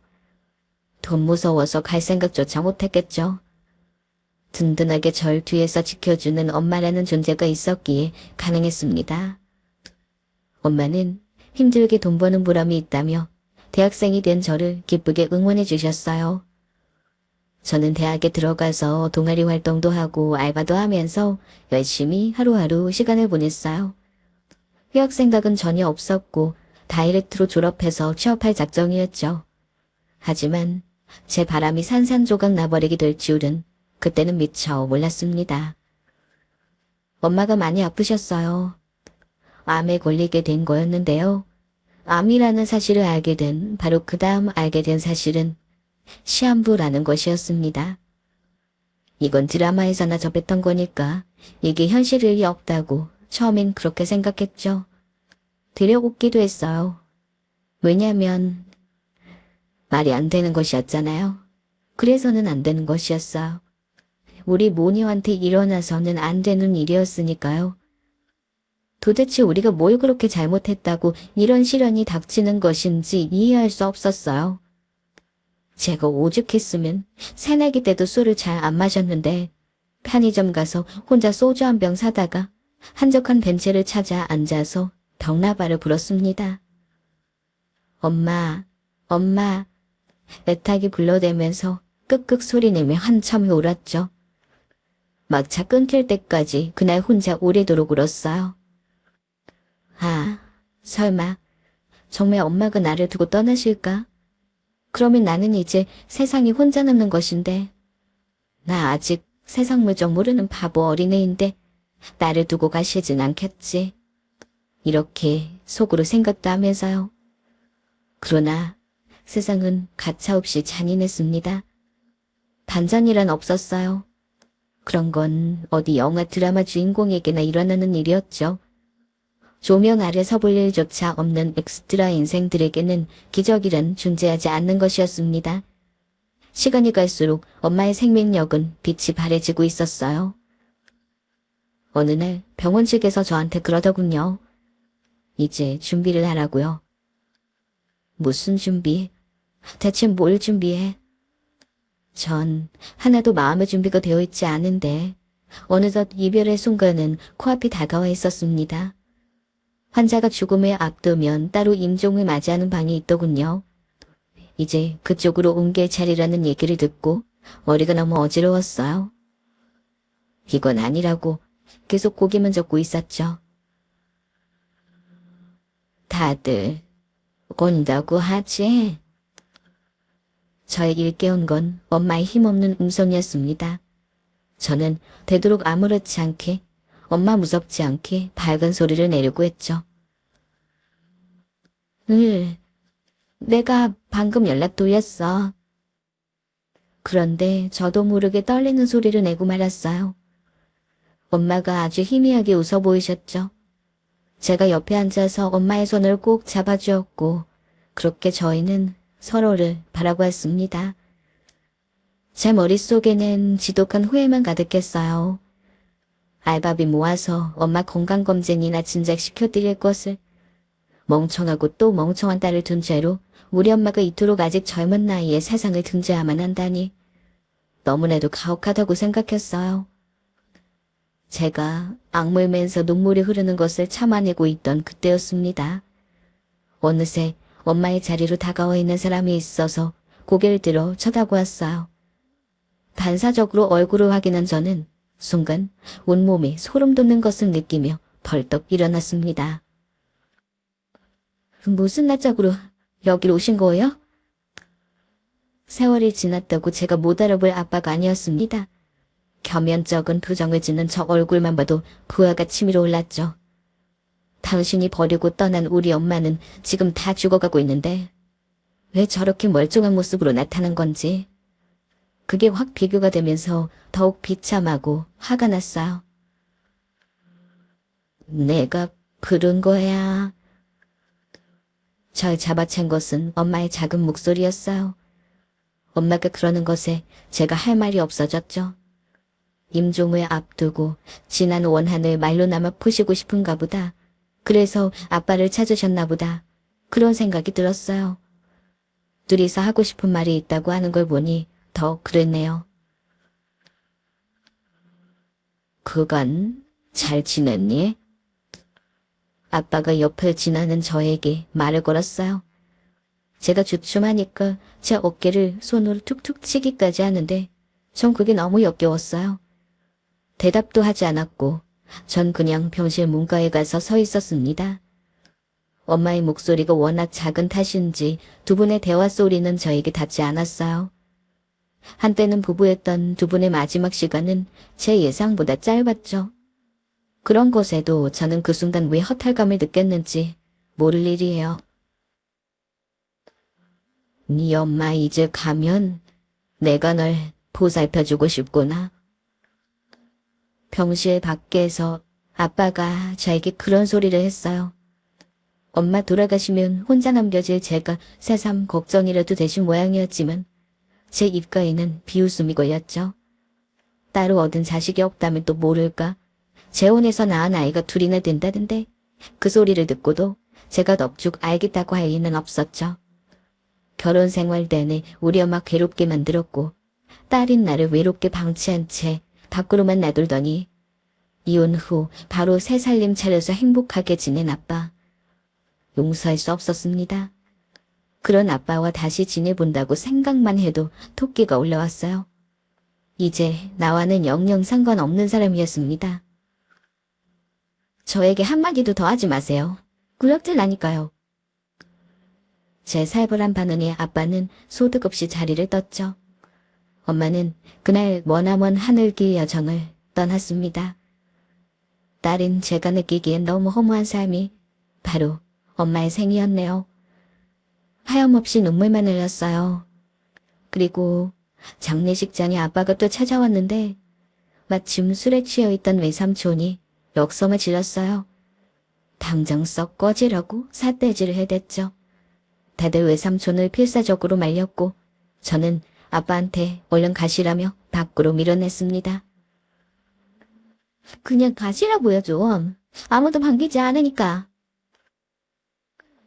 그래. 나도 환영받는 거 기대 안 해. 어차피 생각도 안 했어. 그래도 너 하나면은 내 딸이다. 내가 도와줄 테니까 학교 졸업하고 자리 잡을 때까지만. 필요 없어요. 제 인생에서 사라져 주시는 게 그게 바로 절 도와주시는 거예요. 알겠어요? 제가 눈에 핏발 세우면서 아빠의 마지막 손길을 뿌리쳤습니다. 아빠는 의미를 알 수 없는 모호한 표정으로 한참을 절 바라보다 등을 돌렸고 그것이 마지막이었어요. 저는 철저히 혼자였습니다. 엄마 생각해서 대학 졸업장은 따야 한다는 일념으로 꾸역꾸역 학교를 등록해 다녔지만 제 가슴속은 온통 우울한 잿빛으로 물들고 있었어요. 삶에 아무런 의욕이 들지 않았고 그냥 모든 것이 지겹게 느껴졌어요. 통통하다고는 할 수 없고 보통 체중 정도였던 저는 엄마 돌아가시고 난 이후 무섭게 살이 빠졌어요. 식욕도 자연스레 줄었거든요. 그저 잠자는 순간에만 미미한 행복을 느꼈죠. 어느새인가 저는 제 스스로는 결코 빠져나올 수 없는 우울의 구렁텅이에 빠져버리고 말았던 겁니다. 그런 저에게 먼저 다가와준 사람이 있었어요. 아무런 보잘것없는 저에게 기꺼이 먼저 구원의 손길을 내밀어준 사람. 바로 지금의 제 남편이었죠. 알바 다니던 가게에서 만나 오빠 동생 사이로 알고 지냈던 사이였어요. 제가 편모가정인 것을 진작 알고 있었는데 엄마가 돌아가셨다고 하니까 그 후로 계속 제 생각이 나고 걱정이 되었대요. 고작 저보다 2살 더 많은 오빠였지만 저에게는 많이 어른스러운 존재로 느껴졌습니다. 제가 간신히 대학 졸업장만 따내고 취업준비생이라는 명목으로 허송세월을 보내고 있을 때도 묵묵히 제 곁을 지켜주었어요. 자연스레 사귀게 되었던 저희는 언제부턴가 결혼을 생각하게 되었어요. 제가 남편에게 상당히 의지하는 관계였죠. 저는 그때 인턴으로 근무하고 있었는데 정식 직장도 없고 경력도 없고 아무런 미래의 보장이 없던 저에게 먼저 결혼 얘기를 꺼내준 게 남편이었어요. 남편에게는 6살 어린 여동생이 있었는데 전문대 대학 들어가서 재학 중이었고요. 아버님께서는 건강이 안 좋으셔서 거의 칩거 생활을 하신 지 몇 년 되었다고 했고 어머님께서는 집안 가게에 신경을 너무 쓰시다 보니 그렇게 되신 것인지 유별나게 드센 성격이었죠. 솔직히 일반적으로 생각하자면 시집가기 좋은 조건의 지분이 결코 아니었습니다만 그렇다고 제가 뭐 하나 잘난 게 있는가 하면 그렇지 않았으니까요. 엄마 돌아가신 후로 우울증을 앓았던 저는 슬프게도 주제 파악 하나만은 기똥차게 할 줄 알게 되었고 한번 자괴감이 들기 시작하면 끝을 모르게 자기 비하에 빠지곤 했어요. 인사드리러 간 자리에서 어머니 표정이 대번에 안 좋으셨죠. 그러니까 결론만 정리하자면 그쪽은 부모님이 안 계신다는 얘기잖아요. 이혼한 부친은 어디서 뭐하고 사는지도 모르고 모친은 암 걸려 돌아가셨고 거기다 형제자매도 없고 물려받은 재산도 없고 정말 대단하다. 대단해. 엄마, 내가 미리 다 말씀드렸잖아요. 알고 계시면서 왜 이래요? 그때 옆에서 남편이 깜짝 놀라 어머님을 말리지 않았다면 저는 아마 첫 대면 자리에서 더한 발언들을 들어야만 했겠죠. 그 후로는 크게 불만을 표출하지 않으셨지만 제 번호를 받아가시더니 어머님께서 며칠 후 연락을 주셨어요. 나 돌려 말하는 거 딱 질색합니다. 단도직입적으로 말할게요. 내 아들하고 결혼하지 말았으면 합니다. 어머니, 뭐가 그렇게 마음에 안 드시는 건지. 아니, 상식적으로 생각을 해보세요. 생각을. 그쪽 같음, 금쪽같이 귀여운 내 새끼를 근본 하나 없는 사람한테 보낼 수 있겠어? 어디 산 거지 같은 고한년이 네 아들하고 결혼하겠다고 살쳐. 생각할수록 분이 터지네. 어머님이 악다군이 쓰는 것을 전 가만히 들어주다가 통화가 끊겼어요. 휴대폰 액정을 멍하니 내려다보는데 화면이 꺼진 까만 액정에 제 얼굴이 비치는 걸 보고 그제야 눈물이 흐르고 있다는 걸 알았네요. 이루 말할 수 없는 비참함이었습니다. 절 그토록 싫어하신다는데 감히 결혼을 진행하겠다는 생각은 없었어요. 어떻게 하면 서로 상처 안 받고 헤어질 수 있을까 이런 생각을 하고 있었죠. 그런데 상황은 의외의 방향으로 흘러가게 되었습니다. 자기야, 우리 아버지는 손주를 빨리 보고 싶으시대. 어머님과 남편이 대립하고 있는 가운데 아버님이 나섰다는 거예요.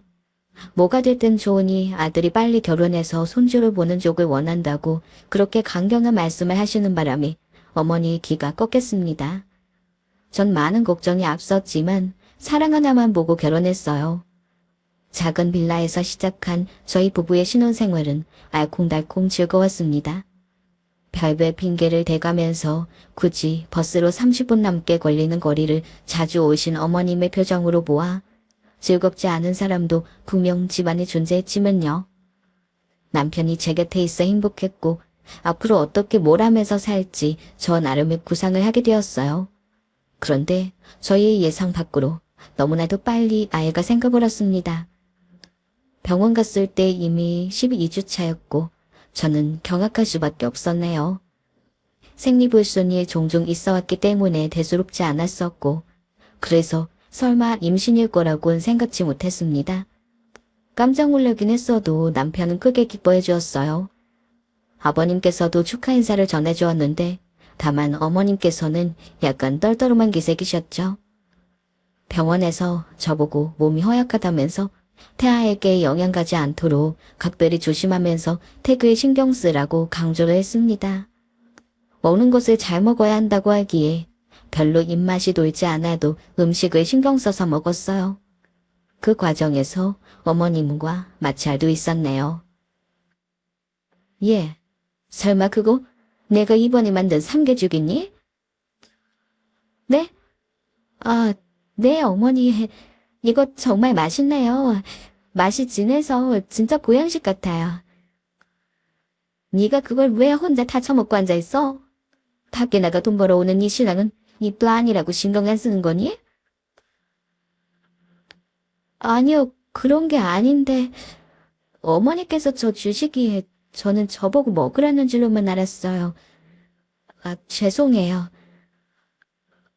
너 보고 찰 정리하라고 준 거지. 언제 너 혼자 후루룩 짭짭 그렇게 추잡스레 자먹으라고 줬어? 에휴, 하여간 얼빠졌어.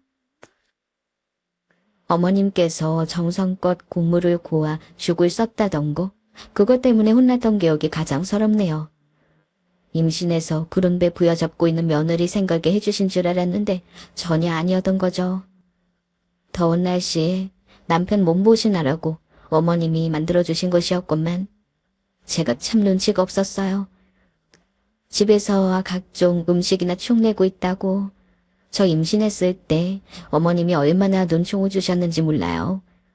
어떻게든 어머님의 등살을 버텨내려고 그게 바로 힘들게 나가서 돈 벌어오는 남편을 위한 길이라며 저는 혼자 모든 우유분을 삼켜냈었네요. 예정일보다 이르게 진통이 와서 남편과 바로 병원으로 출동했고 가진통인가 했지만 아니어서 바로 분만을 하게 되었어요. 새벽 내내 진통과 씨름하며 생사를 찢기는 고통을 감내한 후에 얻은 아이. 바로 저희 아들이었죠. 정말 감격스러운 순간이었어요. 그리고 저는 출산 후에 눈가가 터지도록 많이 울었습니다. 남편이 달래느라 애를 쓰는 게 보이는데도 속절없이 흐르는 눈물을 전 멈출 수가 없었어요. 왜냐하면 엄마가, 돌아가신 저희 엄마가 너무나 보고 싶었기 때문입니다. 아이 낳은 그 순간에 왜 엄마가 내 곁엔 없는 것인지 미치게 서러웠고 죽을 만큼 그리움이 들었어요. 그래도 제 핏줄을 이어받은 생명체가 이 세상에 존재하게 되었다는 사실이 저에게 위로가 되더군요. 왠지 더 이상 외톨이가 아닌 것 같은 그런 기분이 들었습니다. 아주 꼴깍 떨고 자빠졌네. 아들을 낳고 기진맥진해서 며칠 시체처럼 지냈던 저에게 던져준 어머님의 말씀은 날카로운 비수가 되어 가슴에 박혔어요. 저는 정말로 몸이 아프고 힘들어서 계속 누워있었던 것인데 그런 저를 어머니께서는 안이 꼽고 못마땅하게 여기셨어요. 지금 이 순간에도 자기 아들은 돈 버느라 사회에서 어렵게 일하고 있는데 저는 아이 낳았다는 거 하나로 퍼질러 있는 것이 아주 별로라고 하셨죠. 임신 내내 조심해야 한다는 명분 앞세워서 편하게 지냈으면 됐지. 이제는 또 무슨 핑계를 대려고 하냐면서 저에게 경계 어린 눈빛까지 보내셨습니다. 누구는 뭐, 애 안 낳았어? 다들 낳는 애를 왜 너만 낳은 것처럼 유난이야? 다른 산모들은 팔팔한데 언제 출산을 해가지고선? 응. 나는 우리 딸내미 낳고서 일주일 만에 식당을 나갔었어. 바짝 제 옆에 붙어서 그런 말씀들을 하시니 제가 한시도 편하게 쉴 수가 있어야죠. 차라리 아예 제 눈에 안 보였다면 제가 빨리 컨디션을 되찾지 않았으려나 싶네요. 어머님의 가시돋친 잔소리를 듣기 싫어서라도 얼른 정신 차리고 일어나려 했습니다. 제가 이제 좀 살만해지니까 저희 아들 상태가 안 좋아졌어요. 태열이 심했죠. 붉게 달아오른 뺨만 봐도 제 가슴이 문드러졌습니다. 항상 뜨끈하니 피부 또한 건조했고요. 좋다는 보습제는 다 구매했고 병원에도 가느라 돈이며 온 신경을 다 쏟았어요. 제가 낳은 아이, 모든 게 다 제 잘못인 것만 같아 더욱 마음이 아팠습니다. 그러면서 너무 스트레스를 받았나 봐요. 아기 태열이 차두를 보이고 많이 호전되었는데 이번엔 또다시 제 몸 상태가 나빠졌죠. 주말 오전에 아기 욕조에다가 아들을 씻기고 나오는 도중 머리가 아프고 눈앞이 핑 돌아서 잠시간 정신을 잃기도 했습니다. 남편이 그런 제 모습을 목도하곤 많이 놀랐죠. 병원에 가보니 웬 빈혈이라고 했어요. 그 후로 철분제며 영양제를 챙겨 먹었지만 수시로 몸이 안 좋았습니다. 출산의 극심한 후유증인 것인지 뼈마디 전체가 이따금씩 쑤셔왔어요. 잘못 걸을 때면 골반에서 통증도 올라왔고요. 가장 중요한 것은 체력이 바닥을 쳤었어요. 하루 온종일 무언가 활동을 하면 다음날엔 꼼짝없이 반나절을 침대에 누워있어야 할 정도였죠. 젊은 애가 체력이 없긴 왜 없어? 밖에 나가서 돈이 한 바퀴씩 다녀봐라. 체력이 생기나 안 생기나. 이게 다 의지박약에 게을러 처먹어서 이런 거 아니야. 그런 저를 향해 어머님은 늘 못마땅한 언사를 쏟아내셨죠. 저는 저희 갓난아들이 행여라도 그런 부정적인 언어를 듣게 될까봐 가끔씩 어머니께서 요구하실 때면 아들의 귀를 살포시 손으로 감싸주었어요. 그러면 그 모습을 보고 어머님이 저에게 혀를 끌끌 차셨죠. 자기 아들은 밖에 나가서 처자식 먹여 살리겠답시고 발바닥 닳도록 열심히 일하고 있는데 며느리란 것은 도대체 뭘 할 줄 아냐는 게 어머님의 한탄이었어요. 남편 연봉이 3,600만 원이었어요. 월 실수령액이 260만 원 되었고 여기서 시댁에 드리는 돈은 30만 원에 저희 대출, 각종 공과금, 생활비 다 제하고 나면 수종이 남는 것은 없다시피 했습니다. 특별히 저축이라는 개념으로 이어질 만한 금액이 남지 않았던 것이죠. 아끼고 아끼면서 그래도 저희 아들 방긋방긋 웃어주는 것 한 번에 모든 고충이 날아가는 것을 느끼며 지냈어요. 환절기였는데 남편이 크게 감기 몸살에 걸렸어요. 밤에 자기 전에도 몸이 안 좋다 그러더니만 출근하고 나니까 더 안 좋아졌대요. 정말 간신히 업무를 했다고 합니다. 증세를 봐도 그랬고 남편이 말하기론 전에 감기 몸살 걸렸을 때마다 딱 이랬다고 하는 걸로 미뤄봐선 의심의 여지가 없었지만 그래도 시국이다 보니 코로나일까봐 걱정이 되었어요. 집 근처 검사소에서 검사를 마치고 온 남편은 작은 옷방에만 들어가 있었죠. 제가 입을 두툼하게 깔아주었고 남편이 감기 몸살이 걸릴 때면 꼭 마신다는 이온 음료랑 좋아하는 주전부리도 넣어주었고요.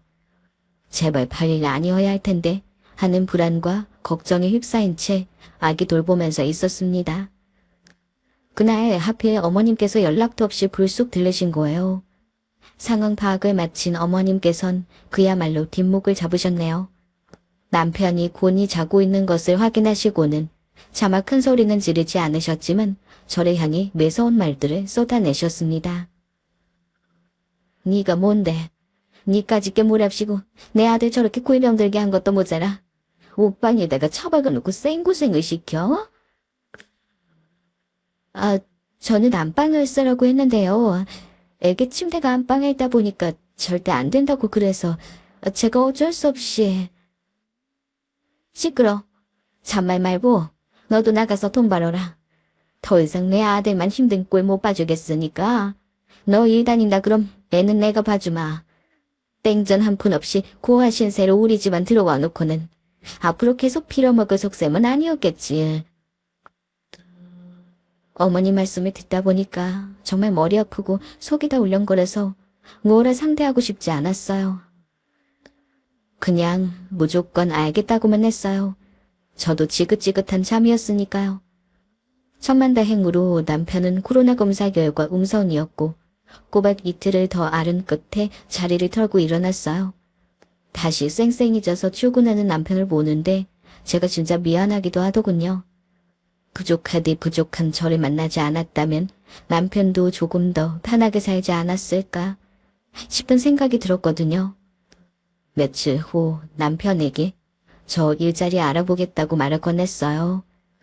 아기도 이제 괜찮으니까 염치불구하고 시댁에 맡기고 출근하면 될 것 같다고요. 제가 사실상 무경력자 수준이었기에 좋은 일자리, 괜찮은 급여를 기대할 순 없었지만 큰돈이라도 벌어오면 저희 집 가게에 이바지는 될 거라면서 차분하게 남편을 향해 제 의사를 전달했습니다. 사실 남편은 곧바로 절 만류했어요.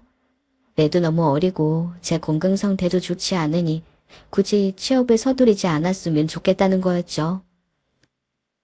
미안해. 내가 더 많이 벌어왔다면, 내가 조금 더 괜찮은 남편이라서 좋은 직장을 가지고 있었다면 굳이 지금 힘들게 취업하겠다는 말 안 했을 텐데. 에휴, 내가 못나서 그런 것 같다. 남편이 되레 죄책감으로 힘들어해서 제가 그런 거 아니라고 달래면서 위로를 해줬네요. 아직 젊은 제 나이에는 나가서 일하는 게 자연스럽다고 그렇게 말을 했어요. 그렇게 많은 생각으로 머릿속이 복잡해져 있을 때 저는 연락 한 통을 받게 되었습니다. 생각 없이 받은 전화. 놀랍게도 저에게 전화를 걸어온 사람은 바로 제 아빠였어요. 제 번호는 어떻게 아시고 연락하신 거예요? 누구예요? 제 번호 알려준 사람이? 네 번호는 진작 알고 있었다. 그동안 내가 망설였을 뿐이지. 어떻게 살고 있는지 궁금해서 연락을 한 건데 잘 살고 있냐? 네. 결혼해서 애까지 낳고 아주 행복하게 살고 있어요. 제 인생에서 누군가만 없으면 전 행복하거든요. 그래? 잘 됐구나. 곧 네 생일인데 혹시 받고 싶은 건 없고? 용돈이나마 챙겨주고 싶은데. 됐어요. 전혀 필요 없으니까 저 신경 쓰지 말고 지금까지처럼 잘 먹고 잘 사세요. 알았다. 잘 지낸다니 다행이야. 건강하게 지내라. 갑작스러운 통화가 종료된 이후 저는 숨지게 울었어요. 아빠의 목소리가 조금씩 느리게 이어진 것에 뭔가 망설임이 많이 담긴 듯한 인상을 받았죠. 저에게 하실 말씀이 사실 있으니까 전화를 하신 거겠죠. 하지만 가차없이 아빠를 쳐낸 것에 저는 후회 없었습니다. 저에겐 그럴 만한 존재였으니까요. 이제 와서 저를 향해 똑똑 흘러넘치는 미련을 보인다는들 제가 꼼짝이나 할 사람이 아니었어요. 그간의 세월이 얼마였는데요. 먼저 세상 떠난 엄마가 떠올랐어요. 아빠만 아니었다면 엄마가 불행 속에 던져져 고생만 하다가 병을 얻어 돌아가시진 않았을 거라고. 그런 가정이 들 때마다 저는 속이 불타는 것 같았어요. 전혀 용서할 수 없는 사람이었고 이제는 제가 아닌 재혼해서 새로 얻은 자식들에게나 사랑을 베풀면 그게 맞는 길인 사람이었습니다. 아빠와의 통화 이후로 저는 정신을 다잡았죠. 어머님의 성화대로 일을 구할 작정이었어요. 무슨 일이든 시작해서 돈 한 푼이라도 벌어오면 지금보다야 나은 대접 받으면서 살 수 있을 것 같았죠. 구직 사이트마다 전부 훑어보며 조금씩 이력서를 작성해내겠습니다. 그렇게 몇 군데 지원을 해놓았는데 문득 몸이 또 좋지 않았어요. 마치 남편의 감기 몸살처럼요. 너는 말로만 일자리 구한다 해놓고 아직도 멀었니? 아, 어머니, 저 지금 구직 활동하고 있어요. 지금 지원해놓은 회사 몇 군데 되고요. 아마 어디가 됐든 합격하면 첫 출근은 다음 달부터가 되지 않을까 싶어요. 뭐? 다음 달? 에휴, 하여간 잘해. 내가 너 어떻게 하나 눈 부릅뜨고 지켜보고 있으니까. 하지만 제가 그런 걱정에 휩싸여 있을 때 어머님은 또 저를 들들 볶아대셨어요. 저는 차마 어지럽다거나 몸에 축 처지는 기분이 든다는 말씀을 드릴 수가 없었네요. 다음 달부터는 제가 어디든지 간에 취업해서 일을 나가면 시댁에서 어머님이 아기를 보고 있는 것으로 그렇게 얘기가 되었죠. 지원한 곳들 중 한 곳에서 연락이 왔고 화상 면접이 진행된다는 안내가 있었어요. 저는 그 일정에 맞춰 준비하려고 문득 정말 무심코 달력을 봤는데 한 가지 생각이 제 머릿속을 불길하게 스치고 지나갔어요. 왜 생리를 건너뛰었지? 이 생각이 든 순간 심장이 쿵쿵 뛰었죠. 바로 테스트기를 챙겨다가 다음날 검사를 했더니 불길한 가정이 바로 정답이었습니다. 테스트기를 3개나 써봤지만 똑같았어요. 제가 또 임신을 해버린 것이었죠. 아, 이걸 어쩌나 싶었습니다. 축복만 받아야 할 소식이었음에도 저는 뱃속 태아에게 미안하게 시리 깊은 걱정부터 먼저 했어요. 그렇게 혼자 안절부절하면서 한참을 머리 싸매고 있는데 마침 어머니께서 연락을 주신 거예요. 다음에 챙겨갈 테니까 미리 반찬통 챙겨놓으라고, 다 씻어서 준비해 놓으라고 그러시는데 제가 정말 입이 안 떨어졌습니다. 얘가 왜 아까부터 아무 말이 없어? 너 대답 안 하니? 어머니, 그게 아니라요. 제가 드릴 말씀이 따로 있어서 그래요. 뭔 말씀? 할 거면 얼른 해. 제가 집에서 해본 거라서요. 그러니까 그게 100% 확실하지는 않을 수도 있는데요. 그 되게 어물쩡거리네. 너 한국말 똑바로 안 배웠어? 시애미한테 어디 버릇없이 자꾸 말을 흐려? 확실하게 해. 그래서 그게 뭐 어쨌다고? 아무래도 제가 임신을 한 것 같아요. 어머님의 숨 넘어가는 소리가 생생하게 들려왔습니다. 그때 정말 온몸에 오한이 들었어요. 머리털까지 쭈뼛거리며 서는 것 같은 불쾌한 감각까지 동반되었죠. 저는 어머님이 분노에 차 꽥꽥 소리 지르는 것을 고막 가까이로 들을 수 없어서 한참 휴대폰을 멀리 두었다가 다시 받아야만 했어요. 너, 내가 일을 하라 그랬지 언제 임신을 하라 그랬니? 너 일부러 그런 거지? 일부러 나한테 시위하려 그런 거 맞지? 아니에요, 어머니. 절대로 아니에요. 무슨 말씀을 그렇게 하세요. 너 헛수다 부리지 말아라. 가뜩이나 어려운 살림에 내 아들한테 또 무슨 개고생을 안기려고 덜컥 임신을 또 해? 감당하지 못할 짓은 왜 벌이냔 말이야? 제가 의도한 게 아니에요.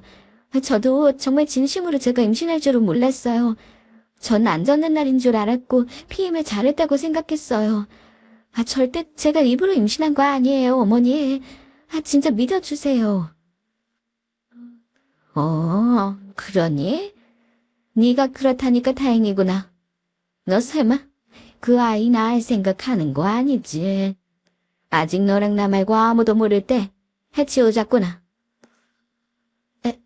해치워요? 어머니, 그게 무슨 말씀이세요? 저 지금 너무 당황스러워요. 아니, 얘가? 그럼 뭐 어쩌잔 거야? 지금까지 내 아들이 뼈 빠지게 번 돈, 그거 추내면서 지는 걸 또 모자라. 뭐, 둘째? 낳겠다는 거니, 설마. 그 형편에 지금 그럴 때니? 그럼, 네가 둘째 낳아서 전부 키울 돈은 있고? 내가 너 이럴 줄 알았다. 현실 감각 하나 없는 과년이 내가 이럴 줄 알았다고. 이 기생충 같은 년. 회중력을 박스로 사다가 그 입에 틀이 모을까 보다. 어머님의 폭언에 순간 현기증이 났어요. 손발이 차가워지고 몸이 막 떨리는데 그 모욕감을 버텨낼 수 없었죠. 저는 이악 물고 눈물 고인 채로 어머니께 소리를 질렀습니다. 네, 저도 안 나아요. 저 주제 파악 하나만은 자신 있거든요. 어머니 안 그러셔도 저 둘째 낳으면 힘들다는 거 저도 다 안다고요. 굳이 그렇게 말씀 안 하셔도 된다고요. 그래? 너 그 말 모르면 안 된다.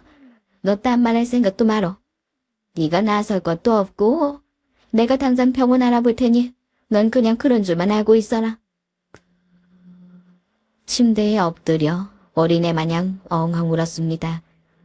곤히 자고 있던 제 아들이 제가 우는 소리에 잠이 깨서 칭얼대는 것에 단신이 조금 진정하고 눈물을 멈췄죠.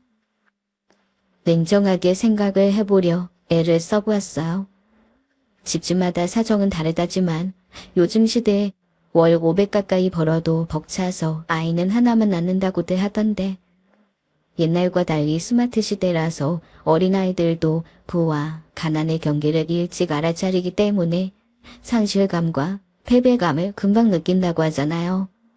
앞으로 더 그런 현상이 가속화될 게 뻔한데 지금 저희 생활 수준에서 바로 둘째를 낳는다는 것은 힘들어 보였습니다.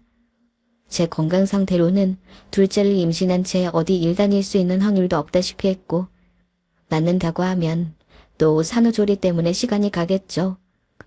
점점 더 약값이 들어가는 아버님 뒷바라지며 좋은 직장에 들어갈 기대치 따윈 없는 아가씨 쪽의 상황도 그렇고 무엇보다 남편이 외벌이로 고생하는데 둘째까지 금방 태어난다면 너무 부담이 커질까 걱정이었어요. 이렇게 따지면 어머니 말씀에서 틀린 것도 딱히 없어 보였죠. 일터에서 너무너무 피곤했다고 요즘 일이 너무 많다면서 집에 오면 아기 돌보고 놀아주다가 금세 굴아떨어지는 남편에게 더욱 미안했고 그래서 차마 말을 못 꺼냈어요. 피곤해 저러와 잠든 남편을 보자니 여러모로 죄책감이 들었네요. 남편에게 말하는 것도 하지 않는 것도 어느 쪽을 고르든 제겐 괴로운 길이었습니다. 저는 힘든 고민 끝에 한 가지 선택을 하게 되었어요. 그것은 용기를 쏟아내는 선택이었죠. 제가 아빠에게 먼저 연락을 했습니다. 극한의 상황에서 제가 더 이상 가를 처지가 아니었죠. 전화해서 제발 저 좀 도와달라고 떨리는 목소리로 사정을 털어놓았어요. 한참을 듣고만 있던 아빠가 마침내 입을 열었는데요. 문제만 해결된다면 너 그럼 그 아이 낳고 싶으냐? 그건 당연하죠. 제 아이인데 제 뱃속에 생명인걸요. 그래, 알았다. 내일 그 병원에 가기로 했다고? 넌 나랑 가자. 주소 보내주면 내가 찾아가마. 조금 얼떨떨한 채로 눈물 닦으면서 아빠에게 저희 집 주소를 보냈어요. 간밤에 잠을 설쳤고 남편 출근길 배웅하면서 가슴 한켠이 시큰해지는 건 있겠죠. 부디 무사히 보내는 하루가 되기를 빌었어요. 시간이 돼서 알기띠 메고 집 앞 도로로 나갔는데 몇 분 기다리니까 까만 벤츠가 깜빡이를 켜고 속도를 줄이며 제 앞에 서는 것이었습니다. 아빠였어요.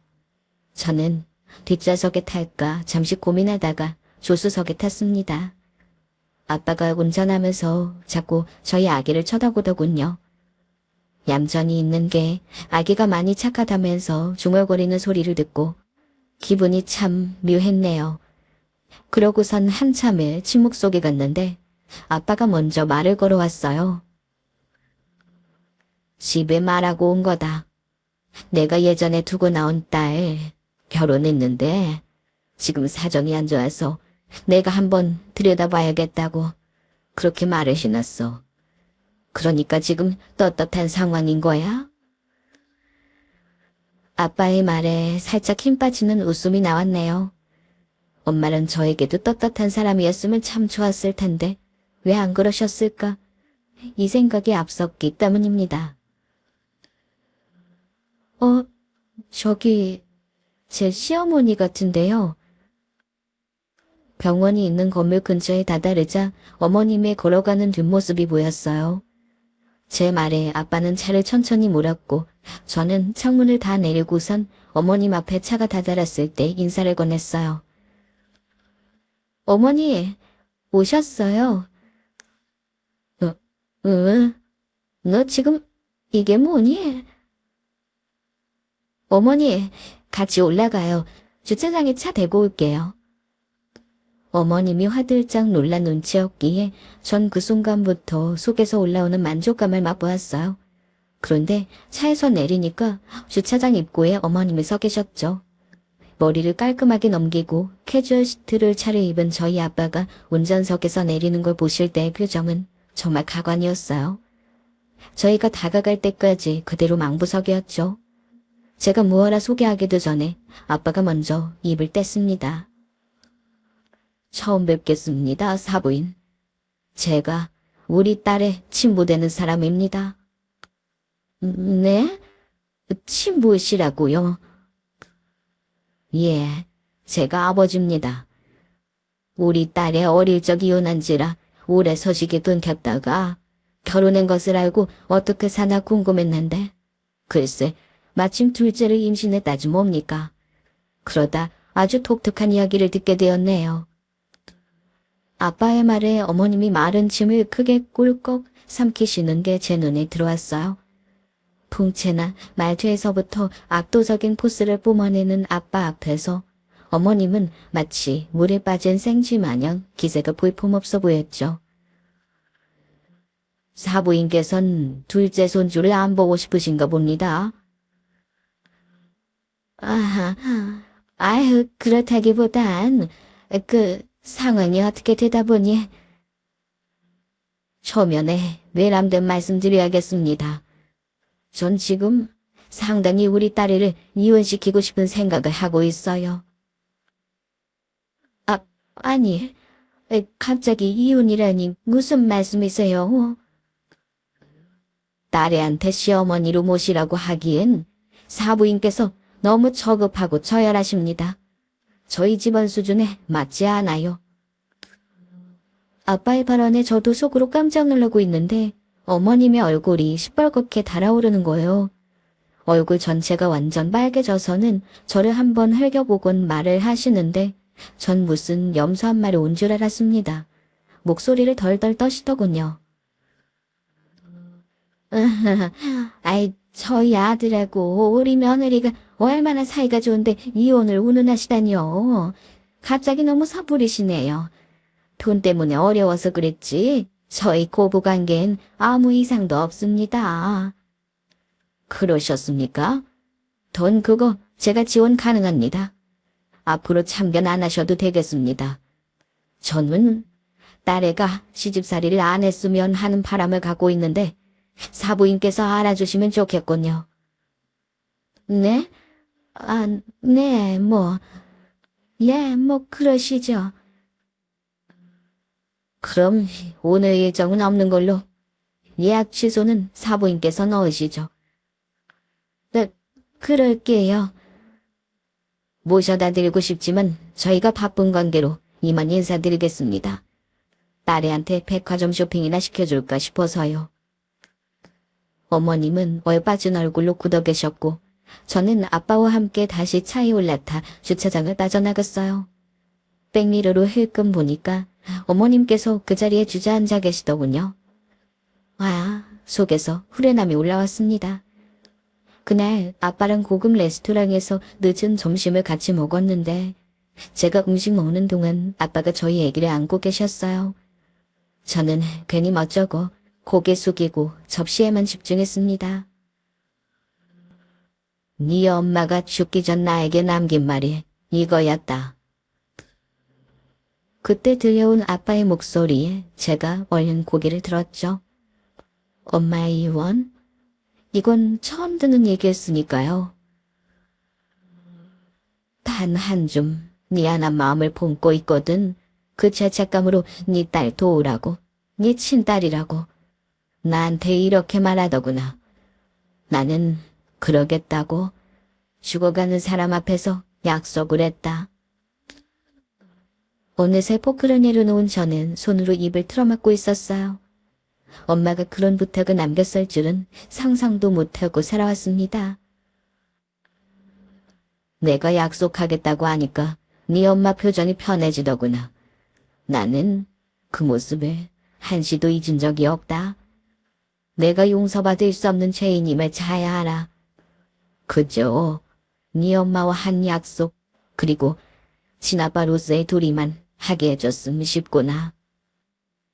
저는 그 어느 때보다도 엄마의 존재가 간절해져서 소리를 죽이고 가슴 아프게 울었어요. 아빠는 제가 한참 울분을 쏟아낼 때까지 묵묵히 기다려주셨습니다. 그날 저는 남편에게 지금까지 있던 일을 모두 말해주었어요. 아빠의 존재, 둘째 임신, 어머님의 만행까지 모두 다요.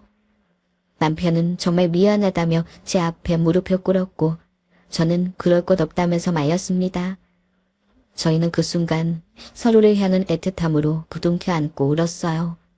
남편은 제 친부가 부자라는 사실보다 어머님의 행각과 제가 둘째를 포기하려 했다는 사실에 더욱 초점을 두었어요. 이게 저에겐 크나큰 위로가 되어주었죠. 저희 엄마가 그랬었거든요. 네가 사랑하는 남자를 찾는 것도 중요하지만 결혼은 너를 정말 사랑하는 남자랑 하라고요. 조건 부족하고 재미없어도 너 하나만 보고 살 것 같은 외골수랑 결혼하라고 강조하셨어요. 아빠한테 대었던 과거 때문에 엄마는 제가 그렇게 살지 않기를 바라셨던 거겠죠. 엄마 덕분에 저만 보는 남편과 결혼했고 아빠 덕분에 시집살이 탈출하게 되었습니다. 아주 묘한 부모 아리 자식, 그게 바로 저인 것 같아요. 저희 집은 곧 이사를 갑니다. 아빠가 제 명의로 집을 마련해 주신다고 해서요. 시댁과 더 멀리 떨어진 위치로 갈 것 같아요. 어머님께서 눈물을 쏟으며 손이 발이 되도록 빌고 계신데 남편이 아주 완강해서 소용없습니다. 아버님 또한 둘째를 잃을 뻔한 일을 아시고는 크게 분노하셔서 어머님께서는 요즘 댁에서 지내기도 어려우신 것 같더라고요. 안 되셨다는 생각은 전혀 안 들어요. 이제 저도 우울함 떨쳐내고 정신 바짝 차려야죠. 우버